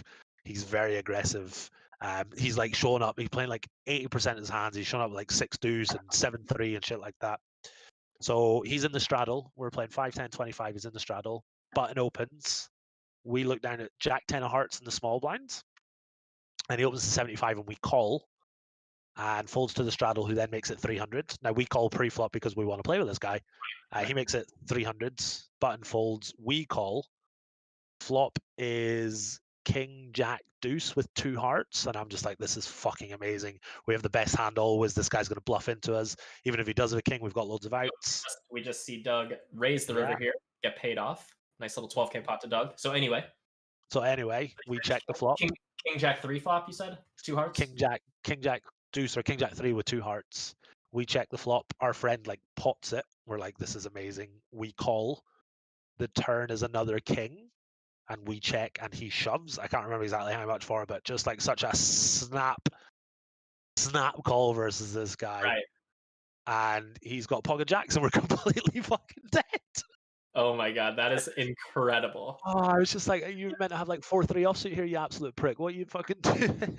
Yeah. So how big was that turn jam? But the pot was about 5k or so, maybe a little less actually, like 4,500. So the pot jam was like 1.5x or something like that. Yeah, I mean, so yeah, he's gonna just have like 10-9 off there sometimes, right? Yeah, exactly. I've got another very fun hand to tell you from that session, but we'll watch this hand on the left hand side first. For sure. 3-bet and c-bet. This is another. I won't tell you the full hand history. I'll just tell you the results. Perfect. But when he turned over pocket jacks, I was just like, what is? How do you have fucking pocket? Well, I guess you could bang off the king for the chop, right? So not totally dead. Yeah. 2 outs, baby. 2 outs to get hacked. I should have begged to run it twice so we could find a king on the river. So we see 3-bet and c-bet, small c-bet from Daniel. Interesting turn. A lot of like king queens and stuff pick up equity. Obviously, some diamond draws pick up equity. 6 is interesting. I think Doug's going to have a lot more 6x than Daniel does, although Daniel does have some, obviously. So maybe we'll see a check and a 1.5x pot from Doug. We've seen a lot of 1.5x's, but he likes to take it to showdown this time. And he chops it. Nice hand to both. So yeah, this pot that I played, I won't tell you the full hand history, but this dude, we get it in, we have ace queen and he has ace 3, and the board is ace queen 7-3, and he only ever runs it twice when he's behind. So the dealer is about to like deal out the river, and I always run it twice. Like I always run it twice because I want to minimize my variance. So I stopped the dealer and I said, "Do you want to run it twice?" And he's like, "No." And I turn over my hand for top 2, and he's like, "Yes, okay, let's run it twice." So he turns over ace 3 on ace queen 7-3, and the first river was a 3. And thank fuck that I turned over my hand, because otherwise he would have run it once, and I probably would have killed myself after that river. So thank God. Yeah, you wouldn't be commentating right now. Thank God for that. Exactly. Yeah, I'd be dead. Sorry, I shouldn't make jokes like that on stream. That's not funny. My apologies. It's hard. There's so many jokes that we're realizing are like problematic to some people now. It's like we'll get there. We'll all get there eventually, but it's hard. Yeah, exactly. Call you lose is hopefully those who that might be, bothersome to understand that we're not trying to offend them in any way. Absolutely, yeah. I just, on the subject of that game, call you lose, a user in the chat. You are either one of 2 people who was in that game, and one player took a horrendous line with pocket queens against a very fun player. So please tell me that wasn't you, and you're the other guy, because I've put myself out there. Overbet raise from Doug there on the left did get through. Sorry, my apologies. No problem. It didn't get called, so it really doesn't matter. But yeah, Doug raising 13k over 2k on the river. The pot checked down. Daniel potted the river, and then Doug made a hefty raise to 13.4. We have a pretty even day so far, either 10k either way. Yeah, it's been a pretty even day so far. Hopefully we get some fireworks in the next hour or so.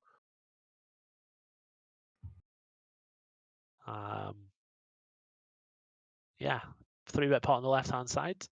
Doug checks over to Daniel. I remember like a year ago, even when everyone was using solvers and stuff like that, everyone would just like monotone board, you just c-bet always, like just bet your entire range. Whereas nowadays it's like you check quite a lot, but on these boards you still bet a little bit and this, that, and the other. It's I wish poker was simple like it was this time last year. As we see a 3-bet check call from Doug. Jack of hearts on the turn. We have a 3-bet pot on the right-hand side as well. It's popping off, boys. Strap yourselves in. Quick fold from Daniel on the right-hand side. Excuse me. So Doug check calls flop. He is going to check the turn. I would be a little surprised if he check folds the turn here. He's going to have some hands like 5-6 suited that elect to check fold, but that is an action river. Doug checks. What is Daniel going to do? Let's see what happens. Daniel's bluffs have a lot of clubs in them when he's betting the flop and turn, so he doesn't have too many just rare blast offs. And some of those, especially on the 8, right? Because he even has like 5-6 suited, and that's not straight. Yeah. So if Daniel shoves the river here, we might have a problem. He elects to check it back. I don't know if I love that from Daniel. Yeah, I think it's probably okay. It's yeah, it's probably okay. I think it's kind of close, but you bet your bottom dollar Doug would have shoved there. Did I miss anything? Shout out to Man on Fire. Welcome, brother. Call You Lose says no comments there. Oh my god, you were the guy with the queens. Just kidding, bud. Your line wasn't that bad. I was just joking. We see 3 dots. Is this the end, Mike? It looks like it's the end. Daniel puts the 3 dots in the chat twice, which is the end. It's the end indeed. It's always sad, isn't it? Like it's over. Yeah. It's like, wow, we just have to go. We just have to go back to life. Not going to see my buddy Mike Brady for like a week now. It's brutal. What are you gonna do? Yeah, what are you gonna do? Listen, big shout out for those that have joined so far. It's been a lot of fun, but we are going to get our boy Doug Polk on the line very soon. Get your questions in as quickly as possible. We would appreciate that. Any questions you've got, any queries, can be poker related, non-poker related. Let us know what you want to talk about ASAP. And don't go anywhere because we don't want the viewers to drop off just because the action has slowed down. Yeah, Doug will be with us very shortly, guys. Okay, I'm curious to ask, and please answer genuinely and don't think about what Doug had there, but type 1 in the chat if in Daniel's shoes you would have bet the river and 2 if you would have checked back. Think about it before you answer because I'm pretty sure I would have checked back. But yeah, 1 if you wanted to bet and 2 if you wanted to check back. Just curious to see. Everyone's going to say 1 because he had the best hand. Guaranteed. Getting some 2s in there, getting some 1s. Pretty even so far. And as Gazzy said, Doug will be joining us shortly for a quick chat. So get your questions in. Let us know what you want to hear from the guy. Gonna ask him about. Yep, go ahead, Mike. He's going to go over most of the hands that he's willing to go over. So if you have more of like a normal, like just like a general question about him, or to ask Doug, like that's kind of more appropriate for this because he's going to cover the hands, like I said. Okay, cool. Does he share his screen in the process? He does not share his screen. That's something we should maybe. That's a good idea. We should maybe implement that in future streams. Because it's easier to like replay the hands and stuff then. Wow, great question from Tyler Fair on Twitter. I'll definitely be asking him that. What's the question? I'll wait until it's. I'll wait until he's here because it's. No, I mean, it's pretty funny. Mike, it's 1:20. As soon as we're done, I'm pretty sure I'm going to order a very large pizza. Any comments on that? It sounds phenomenal, dude. I'm jealous. Day 1 of the diet is in the bin already. I'm having homemade carnitas tacos tonight, so I feel pretty good.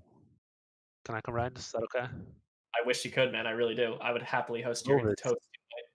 Damn COVID. Yeah, that's the only thing in the way, right? You know what I think I'm going to ask Doug? I'm going to recap what the gauntlet is for Doug, and then ask him how much he would have to be paid to try to run the gauntlet What do you think the question should be? Like, try to run the gauntlet like X amount of times, or successfully run the gauntlet? How do you think Ask I him should both. phrase it? Ask him Both? both. Ask him how many times it would take him to win the gauntlet. That is fantastic. Oh my word. A friend of mine who I don't really like has just won a lot of money playing a tournament. Oh, nice. How much? I don't want to say in case he's watching and he knows I'm talking about him, but not a small amount, shall we say. Yeah, fair enough. So Doug will be with us shortly, guys. Let us know what you got to know. Best scotch with $100 budget. That's a good one. He'll be happy to talk about scotch. I know that for sure. Guy loves Is it scotch. Scotch guy? He loves it. Oh wow. How many hands were played today? Asked by Brzezowski. Doug won't actually know that yet, but it's going to be approximately like what we played for almost 3 hours. They play like 90 hands an hour per table. So, you know, what would that be, like 550 or so, like approximately? Yeah, something like that. That's roughly what they do. Yeah, I'm embarrassed to say this, but I'm not a Scotch guy at all. Like I can't stand the stuff. I really don't like it. Everyone's getting their favourite Scotch in on the chat, and here's Gazzy B from Scotland drinking fucking vodka and cranberry.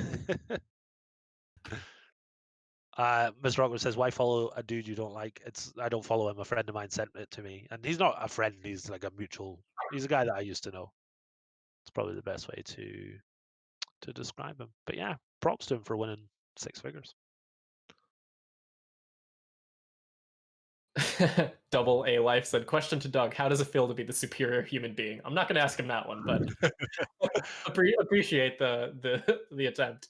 I'll ask him that because I'm still trying to get him to like me, so I'll ask him I don't think he'll like that question. that. Okay, I definitely won't ask him that. What part of Scotland are you from? I'm from Inverness in the Highlands, the north of Scotland. Although certain people are from further north than I am, we've found out tonight. Funky Boy says, ask him if he respects you, Gary. No, I'm not going to ask him that. He doesn't know who I am.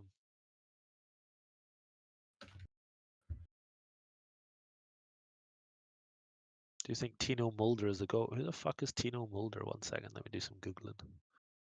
Tino Mulder, I've never heard that. Sounds like Pretty Fried sure Mulder. I think it's a German footballer, I want to say.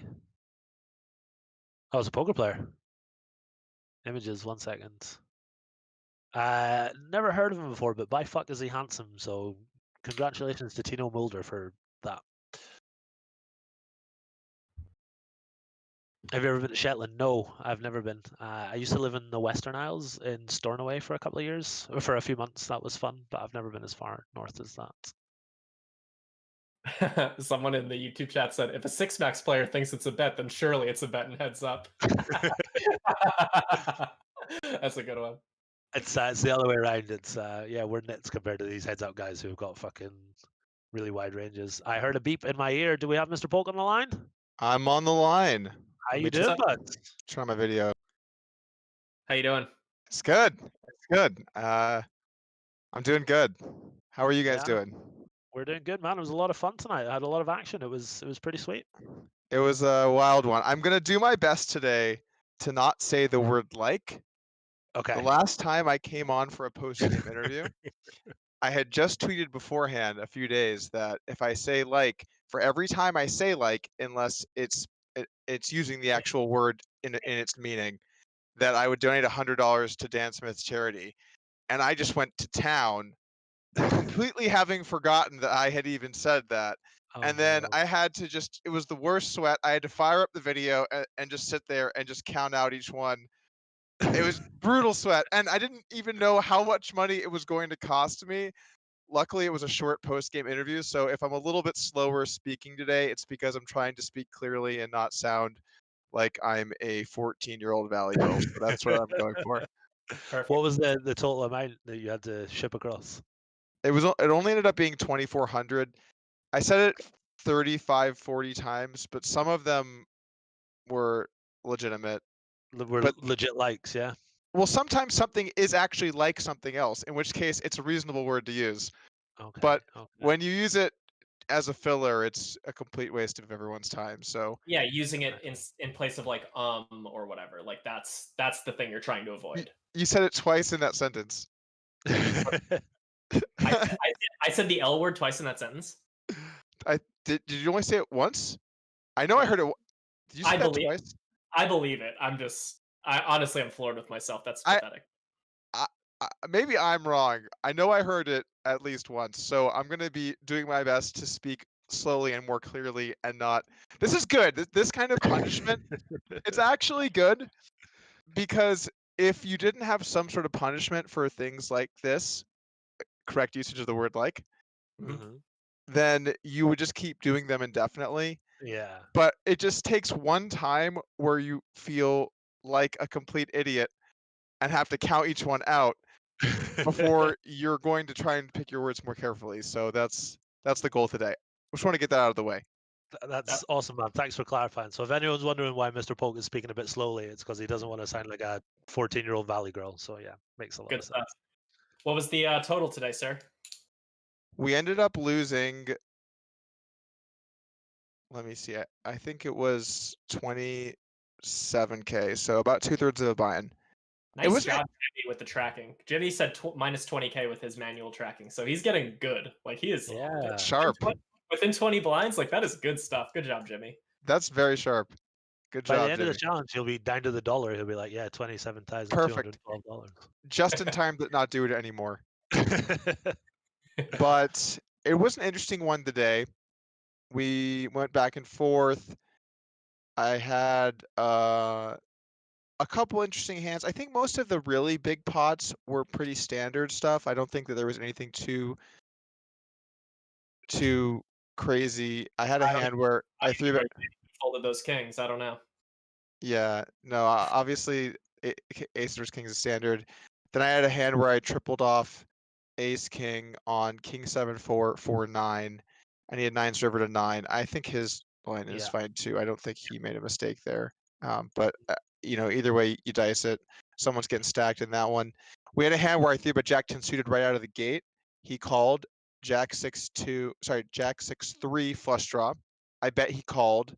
Turn Yes. 2, I barreled, he called. River 5, I checked, he effectively jammed. He actually very nicely left me $659 for the road if I did decide to make the call, and I called and he had 5-4 of spades.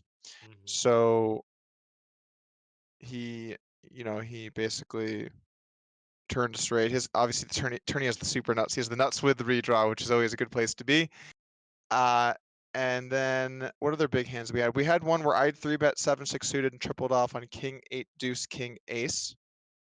Yeah, that one I remember that. think might have been a bit punty. I RNG'd a pretty low freak turn bet and it just went to town.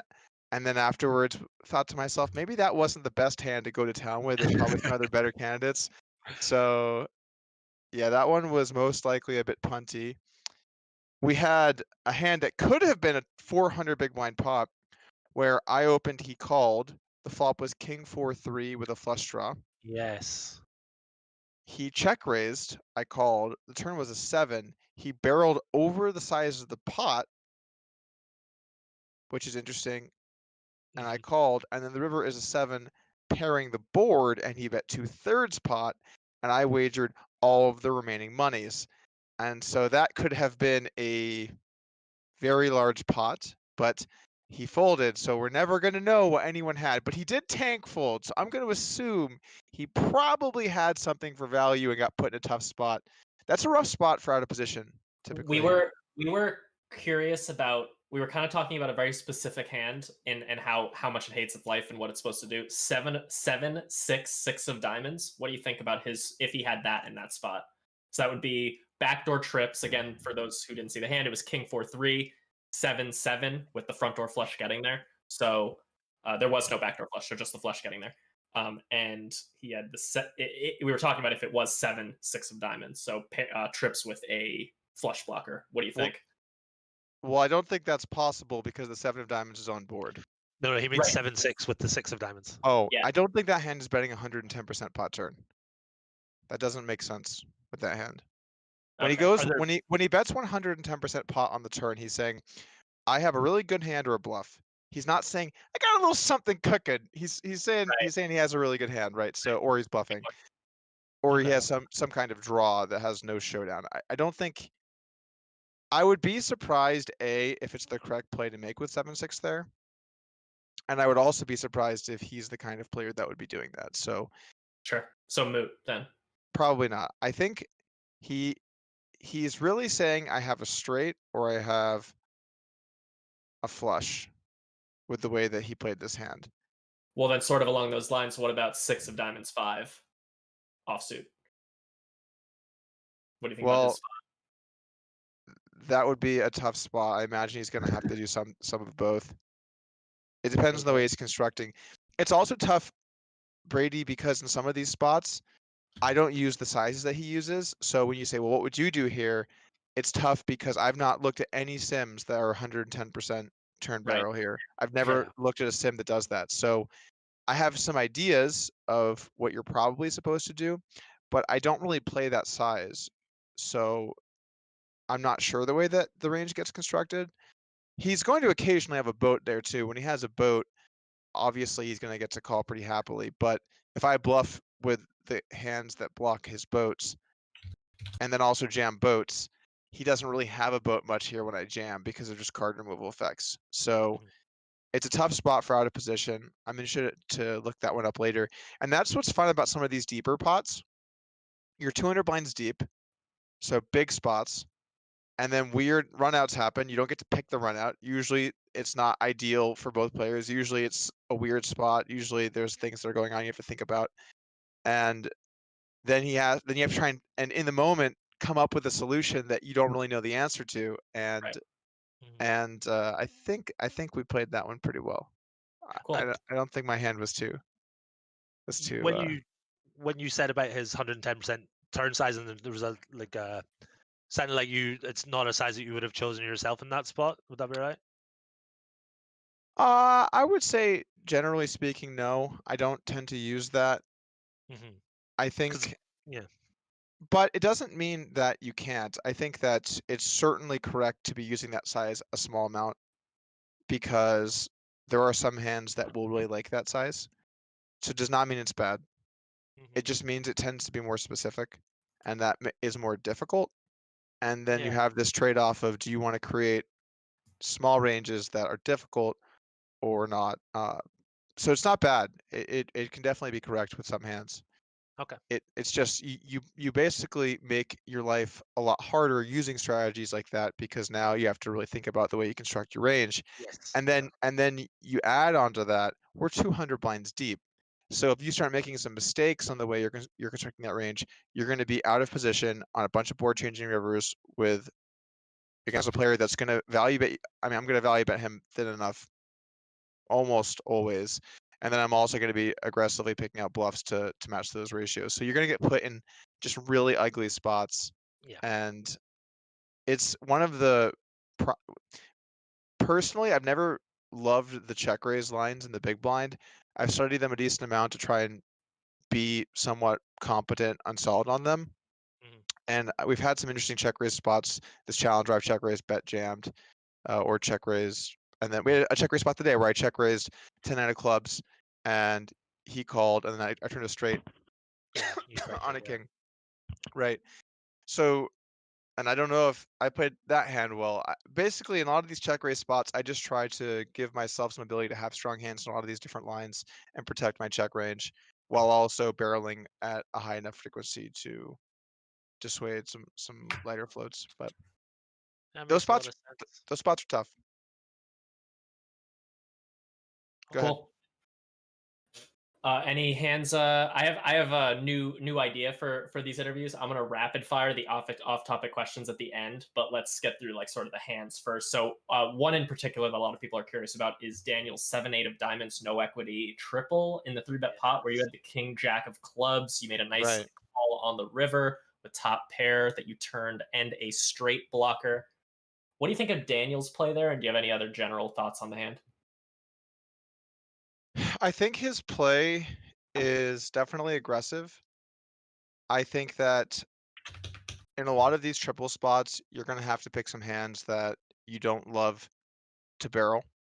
And the reason is that sometimes you're going to have hands that want to check, that have enough equity that if they do bet, they hate to get raised.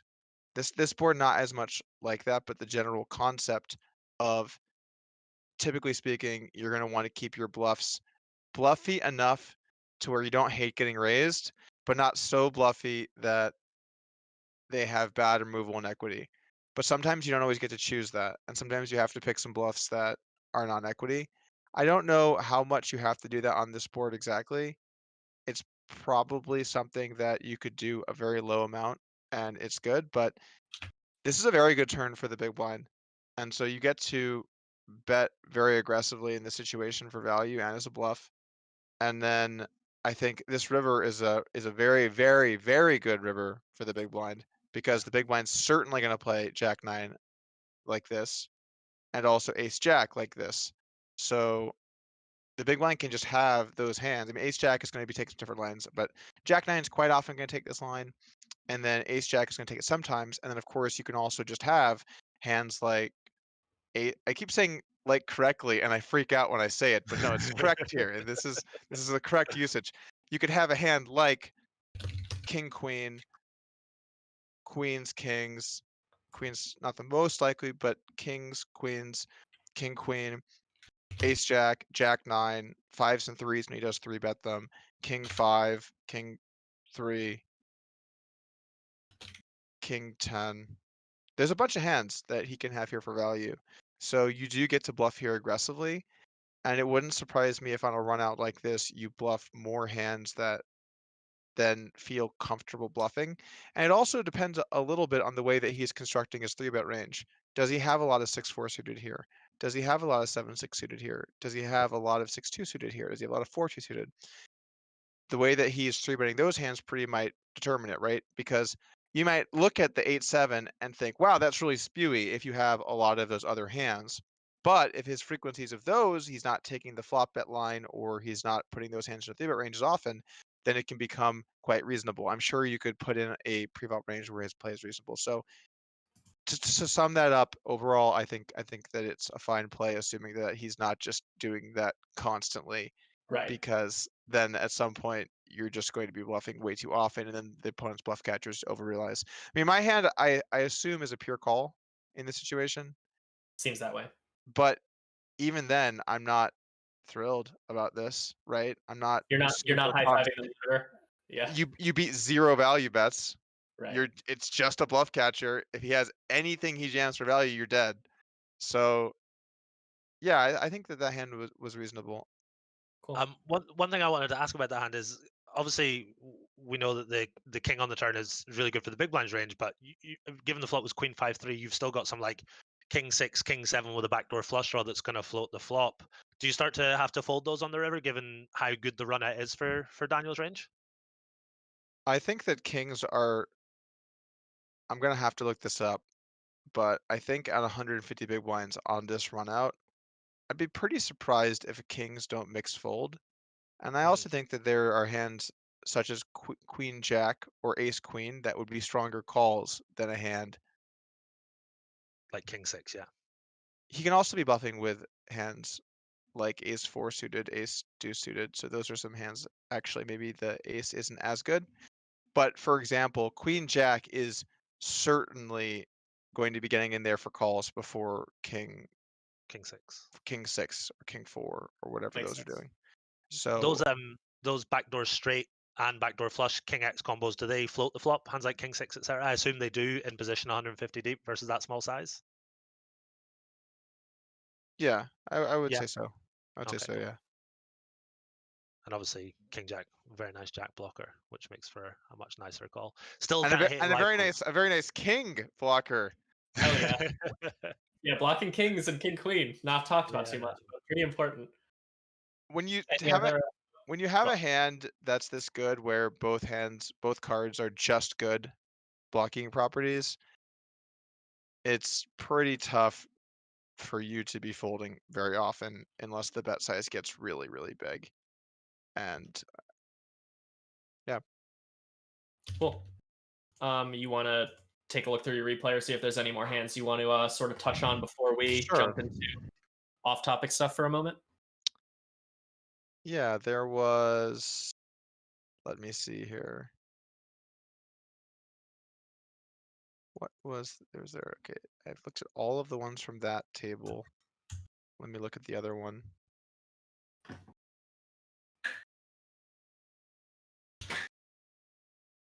It's not very interesting. And we talked about that one. Oh, we had a hand where I opened 5-4 suited. He 3-bets jacks. I call 10-9-5 with 2 clubs. He bets 2/3 on the flop. I call turn deuce and he jams, which I think is quite good with his hand. I like how he played his hand. And then I'm just going to have to call with my hand, and I get there. I think that's pretty standard from both players. We had a hand where I 3-bet 4-3 of clubs. The flop came king 10-9 3 clubs. I check. He bets very small. I check raise. He calls. Turn 7. Check, check. And this is a spot where you're going to want to bet a lot, but you do want to sometimes be working trap set. So we check turn. He checks back. And then the river pairs the board in a king. We bet 2/3 and he calls, and he had ace 10, which I think is. Oh, he had ace 10. Yeah, it is 10. I think it's reasonable. I assume he didn't. Did he have a club in his hand? The ace club? Yeah, ace and ace of clubs. Yes, correct. Okay. Makes sense. Makes a little more sense then. Right, yeah. Sorry if that wasn't clear before. No worries. We had, I'm trying to think if there's any other bigger pots. I think that's more or less all of the. There was one I wanted to ask you about. If we got the action correctly, I think it was a single raise pot where Daniel check called flop and turn and then led the 4 straight river with queen 9, which we were a little taken aback. If he has check called flop and turn and then donked the river there, do you remember the hand in question? Yes, I do. I had aces, so he full on owned me. I'm very unsure what you're probably just supposed to fold. I didn't have the ace of hearts, so that was a big part of my logic. Mhm. The other part is that he really shouldn't be leading an 8 here, I don't think. I don't Yeah, think you're supposed to be leading an 8. So queen 9 just seems really quite bad. I'm not sure what his thoughts on why he decided to lead this hand. I'm going to be just flabbergasted if I run this and the solver likes leading queen 9 because it just doesn't make sense to me. I'm not sure if it's I'm not sure what he's doing here with that. He's just leading something in the middle of his range for 1/3 pot on a run out that isn't that favorable for him. Yeah. He doesn't even have the nuts in his range here, so. I was saying to Mike as well as kind of like a fun You're side muted, Mike. story. Mike, are you there? Can you hear us, Mike? Yeah, I'm here. Sorry, I was muted. Cool, excellent. No, I was saying to Mike in the hand, given that you've raised pre-flop and Daniel's just called, when he leads the river and you have a hand like say king 7 or something like that, do you just jam all your king X there, even though you're 200 big blinds effective, because he can never have ace king? You can do some of that. You should probably use a couple of sizes. You can use a small one and an all-in one. I don't think Okay. you're limited to just strictly jams and calls. I think that a Okay. small one's going to have value. Okay, But that makes sense. but it's really just very weird. I've not looked at this spot at all, right? When I see this Yeah, spot, intuitively it makes sense to have a small raise size and an all-in size. But I don't fucking I haven't seen this one. This is Right. I have to imagine this is. I want to be careful with saying stuff is just outright bad. I think betting his hand is bad. I would be shocked if it's not bad. Yeah. But I think betting here seems bad. But maybe I'm wrong, but I think I'm probably not. I think that this just seems likely bad across the board. So But in other words, he's owned. supposed Absolutely to owned. I had aces. I paid it off. Owned. Beautifully played results wise. Well, okay. Yeah, pretty on aces, man.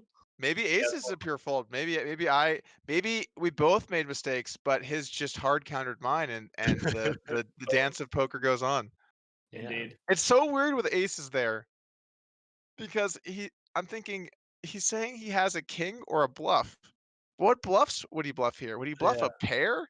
Is he bluffing a hand, some sort of pair plus flush draw? Is it, and then I thought about the ace of hearts, and I thought that kind of does make sense as a bluff. It would be very hard to have worse here. I'm very happy I don't have the ace of hearts.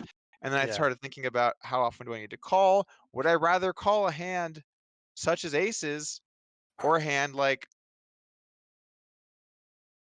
a jack or a hand? I'm just trying to think about. Right.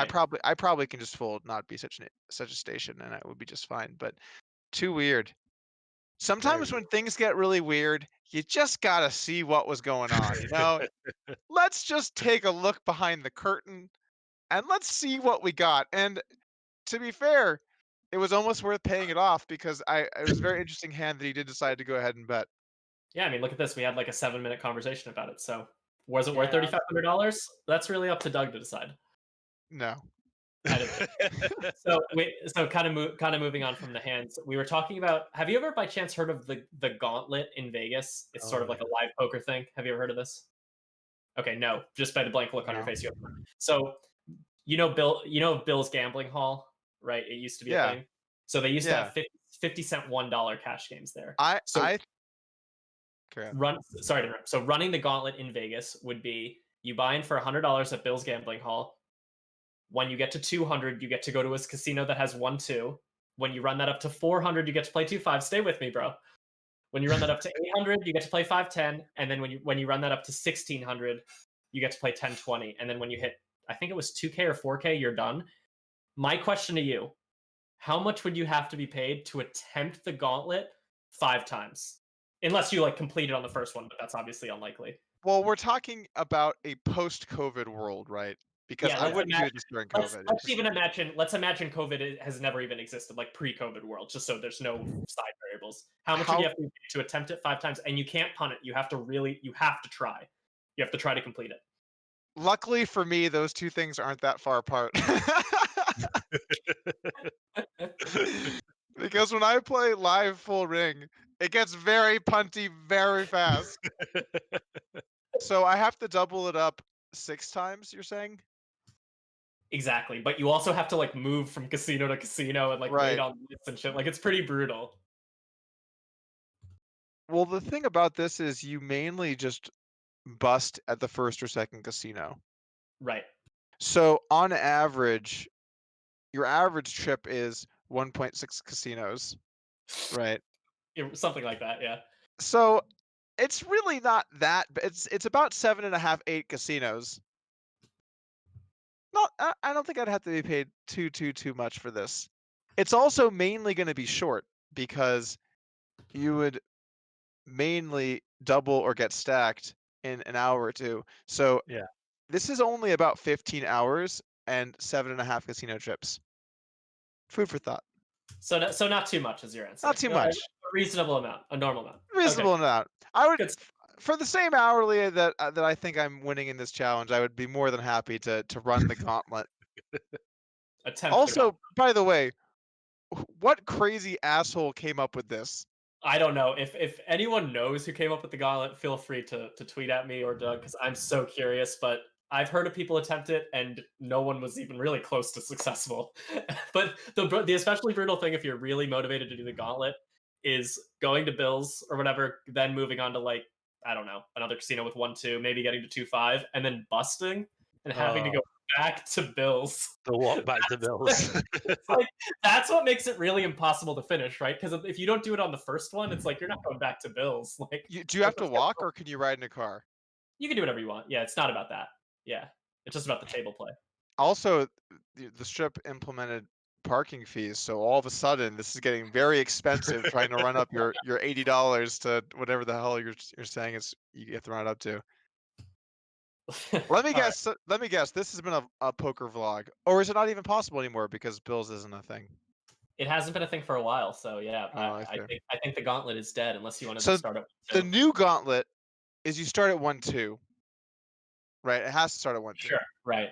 And now you just at the end, rather than ending at 10-20, you have to just take it to whatever is the 20-40 equivalent.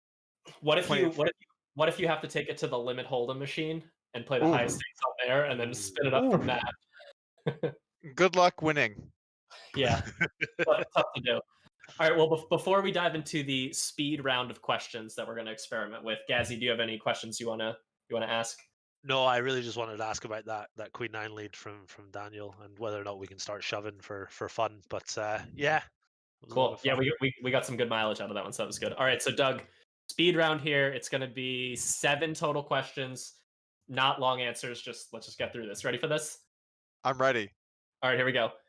Would you rather solo queue Counter-Strike or take a poker course from Charlie Carroll?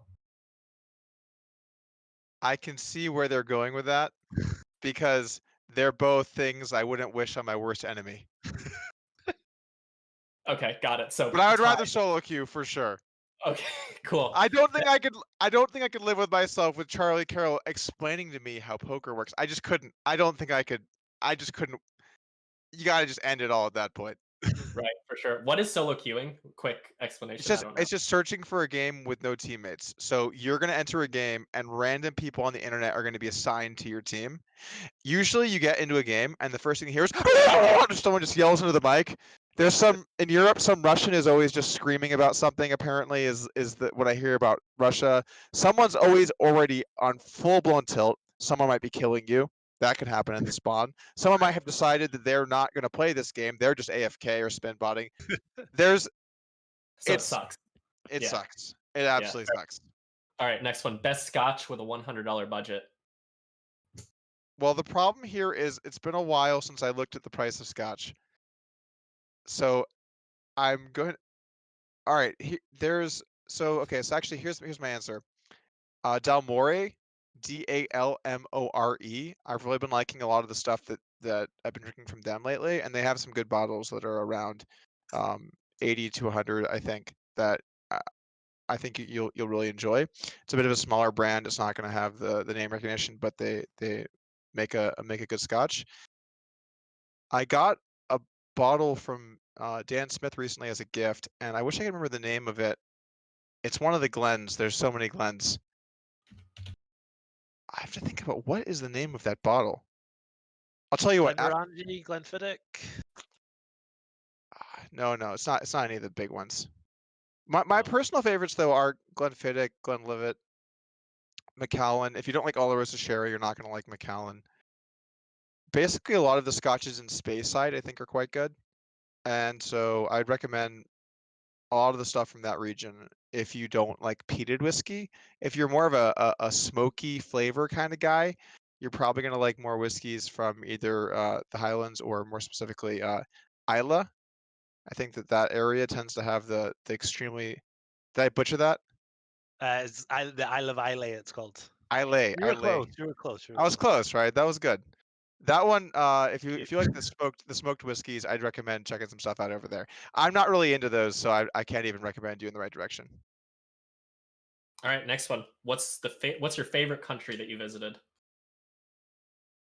It depends on what you're looking for. I think overall, there's a lot of great countries in the world.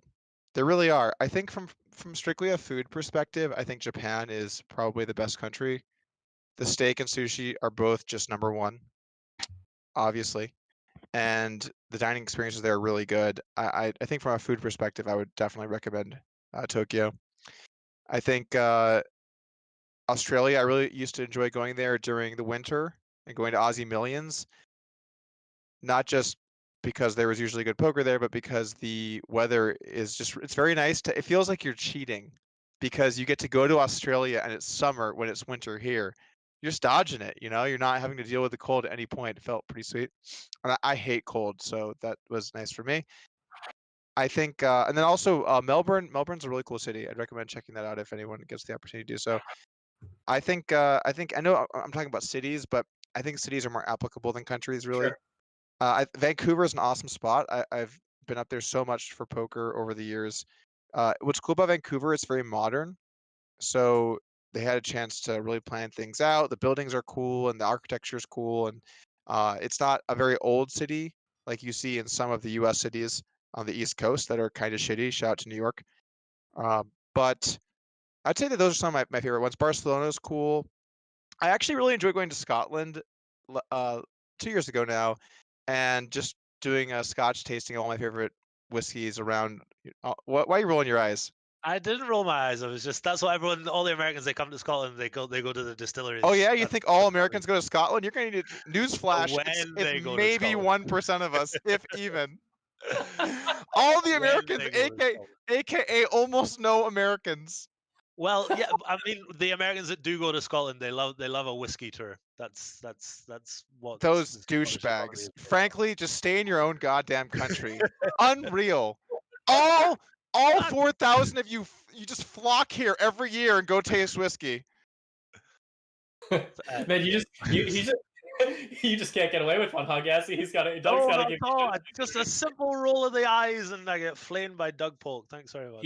He's on top of things. I go to Scotland to drink my favorite alcohol. I spend a week there sleeping in shitty ass Scottish beds and stuff. Whoa! I'm taking ScotRail around the countryside, all for this story and a chance to experience it, and then I get an eye roll. Get the fuck out of here with that. All I'm right, impressed you know what ScotRail is. That's very impressive. You were definitely late if you took ScotRail. I still get spam emails from them. I swear I keep trying to the unsubscribe. worst, man. They just keep coming. New ScotRail updates. I don't need this email, guys. Awesome, man. Glad you enjoyed your I whiskey did. tour. I did. yeah, maybe some people. And I got to see Dougie Dan too. Upswing coach Dougie Dan. We got to hang out for a bit in Edinburgh. It was fun. Hell yeah. Nice. Where? Sorry. Edinburgh. You mean Edinburgh? I'm just kidding. At least I didn't say Edinburgh. That's very true. Yes, you don't call me English as well, so that's good. Exactly. All right, moving on to the next one. You know what's disgusting? Actually, hold on. I'm not quite done. What's Iron Brew? Iron Brew. Disgusting. Absolutely disgusting. I can't believe you people drink that. Ooh. Iron Brew is our pride and joy. Be careful what you say, please. What is it for those who don't know, such as myself? It is the gods, nectar of the gods. No, it is not. It's a shitty soda in Scotland. That they advertise everywhere, and the commercials are really weird but pretty funny. If you ever see an Iron Brew commercial, they're great. I'd recommend checking out an Iron Brew commercial. There always something weird's happening that the main character is very uncomfortable with because they need to be. It sucks for them, and then they have an Iron Brew and it makes their life better. You know? Yeah, that's what Iron Brew does. So it makes a lot of sense. Actually, that's a good ad campaign. To be fair, it's a great ad campaign. We used to have some very, very weird ones in the 90s that would not be allowed anymore. I'll drop you a link, Mike. I'll tell you what I'm talking about. Hell yeah, I'll tweet it. I'd love to see that. Yeah. All right, will you stream this challenge again yourself? I can't see doing that. Yeah, that was a sick punt. I'm just trying to play at 200, 400 with side bets and everything going on. And I'm trying to do my best, and I've just got people in the chat, and I'm trying to not say something I can't, and I'm trying to not show parts of my desktop with my not pre-flop charts. I'm just doing my best to try and not sink, and I just couldn't do it. I think it just cost me too much money. Impossible to blame me for that. I also showed half of my hands. Right. I could not stop showing my hands. I was actively trying to not show my cards and showed maybe 40% of my hands. There's a thing on the side. If you highlight over, it pops up. The cards, sometimes I forget to recover them. It was just one, the replayer. It was just one thing after another. I don't think I can do that again. Yeah, that was rough. All right, couple football questions for you. Do you think the NFL should expand to a 16-team playoff? I assume that makes I haven't paid attention to football this year, but I assume that makes sense this year specifically. No, football didn't change anything this year. But that's the question. Do you think they should expand to a 16-team playoff? Right, but just to answer what you're saying, this year there was no changes. It was the exact same as normal. So there's no reason that this year would make any difference. Football was basically the NFL said, "Oh, there'll be an exceptional loss of human capital this season." Terrible. That was basically the takeaway. So there was no. It was if someone goes out with the Rona, then someone else jumps in and takes their spot. And there were games where, yeah, as some players, not being there, the impact was big. I actually think that I understand every league is incentivized to add more teams to the playoffs because it gets more fan bases involved, more games, makes more money. So I understand that whole process. I actually think that the NFL playoff system was almost perfect before the change that they made this year. I don't hate the change they made this year. They made the 2 seed worth less. They made the 1 seed relative value worth more compared to these other seeds. But I feel what's great about the system is that it so benefits the team that finishes first every season in their conference that you're really incentivized to win your conference. Whereas I feel in a lot of sports like basketball or hockey, and maybe baseball to a little extent as well, it kind of doesn't matter as long as you make the playoffs, right? If you make the playoffs, you're in the mix. Some Right. stuff can happen, you can win. But in football, sorry, you're in the mix, stuff can happen, you can win. But in sports like basketball specifically, it doesn't really matter if you're in the mix because LeBron's going to beat your shit team. Right. LeBron's only going to lose to 2 teams, maybe 3. There's no big underdog heartfelt story in the NBA anymore. That's just not really a thing. You need to have all-star players. In football, because it's not even a best of series, it's just one game. I think it's really important that you have a system that really incentivizes teams to do well in the season and gives them a lot of favorable situations if they do end up winning that. So I think that's really cool about the football system, and I don't think that there's any need to change it personally. What I do think they should do if they do anything, I think all sports should consider doing this. We love this concept. This is probably American, so bear with me here, but we love this idea of one conference, and maybe it's the West, and they're the East, and then they battle it out, and then it's West versus East. But there's really no need to do that. NFL does it a little different, AFC, NFC, but there's no need for this idea. I would like to see sports mix up the playoffs where let's have an East team play a West team or an NFC team play an AFC team, and then at the end have the best 2 teams, not just the best team that was in one side of the country or what. It Sure. doesn't make sense to do that. Yeah, that makes sense. You get a lot better championship games that way, right? Absolutely. All right. Well, kind of speaking of that, putting you on the spot now, who is your Super Bowl matchup pick and then the winner? I hate being a bummer because whenever I get who do you think is going to be in the Super Bowl, I just take the favorites because they're the favorites. Right. So if you just go by that, you almost have to go number 1 seed versus number 1 seed because the way that it works this year, if you're not familiar, only the 1 seed gets to skip the first week. Everyone else has to play. So the 1 seed just gets to miss a game, which is just humongous in football, where anyone can win, anyone can lose. And then they also get every single game at home until the Super Bowl. It's only 2 games. So basically you're forced to say Packers Chiefs. Anyone that says anything other than Packers Chiefs is just being an idiot because there's no other matchup that would be even close to as likely.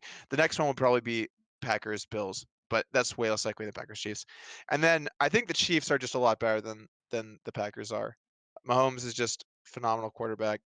I think they're just a much stronger team. So they have way more weapons offensively. I think the Chiefs are very likely to be Super Bowl champions this year. All right, you heard it here first, everyone. Get your bets in on the Chiefs. That's what I said. Correct. That's Get them in. Get them in. Hot and fresh, guys. Hot and fresh. Hot new alts. All right. Last question on my rapid fire list, which was not so rapid, but pretty fire. Are all your tank tops in the wash? No, not all of them, but the comfortable ones. No, I got this shirt as a gift from someone for Christmas because they said, Doug, I saw this shirt and it just felt like you. And I said, you know what? That makes sense. Is it reversed or can you see it? Is it? No, we can see it. see it. Okay. Yeah. Okay. Cool. So I decided I'd bust out the fresh shirt for the post game interview and then try not to use the L word. That was my game plan today. I think you did a good job. You might have said it like maybe 5 times at the most. So I think a nice cheap $500 post game interview for you today. I think I only used it where it actually made sense, I hope. But if someone can find a spot where I didn't, please forward that to me so I can give away my money.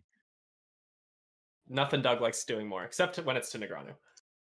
All right, well, so that's going to be it for today, everyone. Next session is going to be Wednesday, 2:30 p.m. Pacific time, 22:30 GMT. It's going to be myself and Primordial AA, Brian Pellegrino hosting. And then on Friday, it's going to be Gazzy B, the man to my left, or whatever, the left of the screen.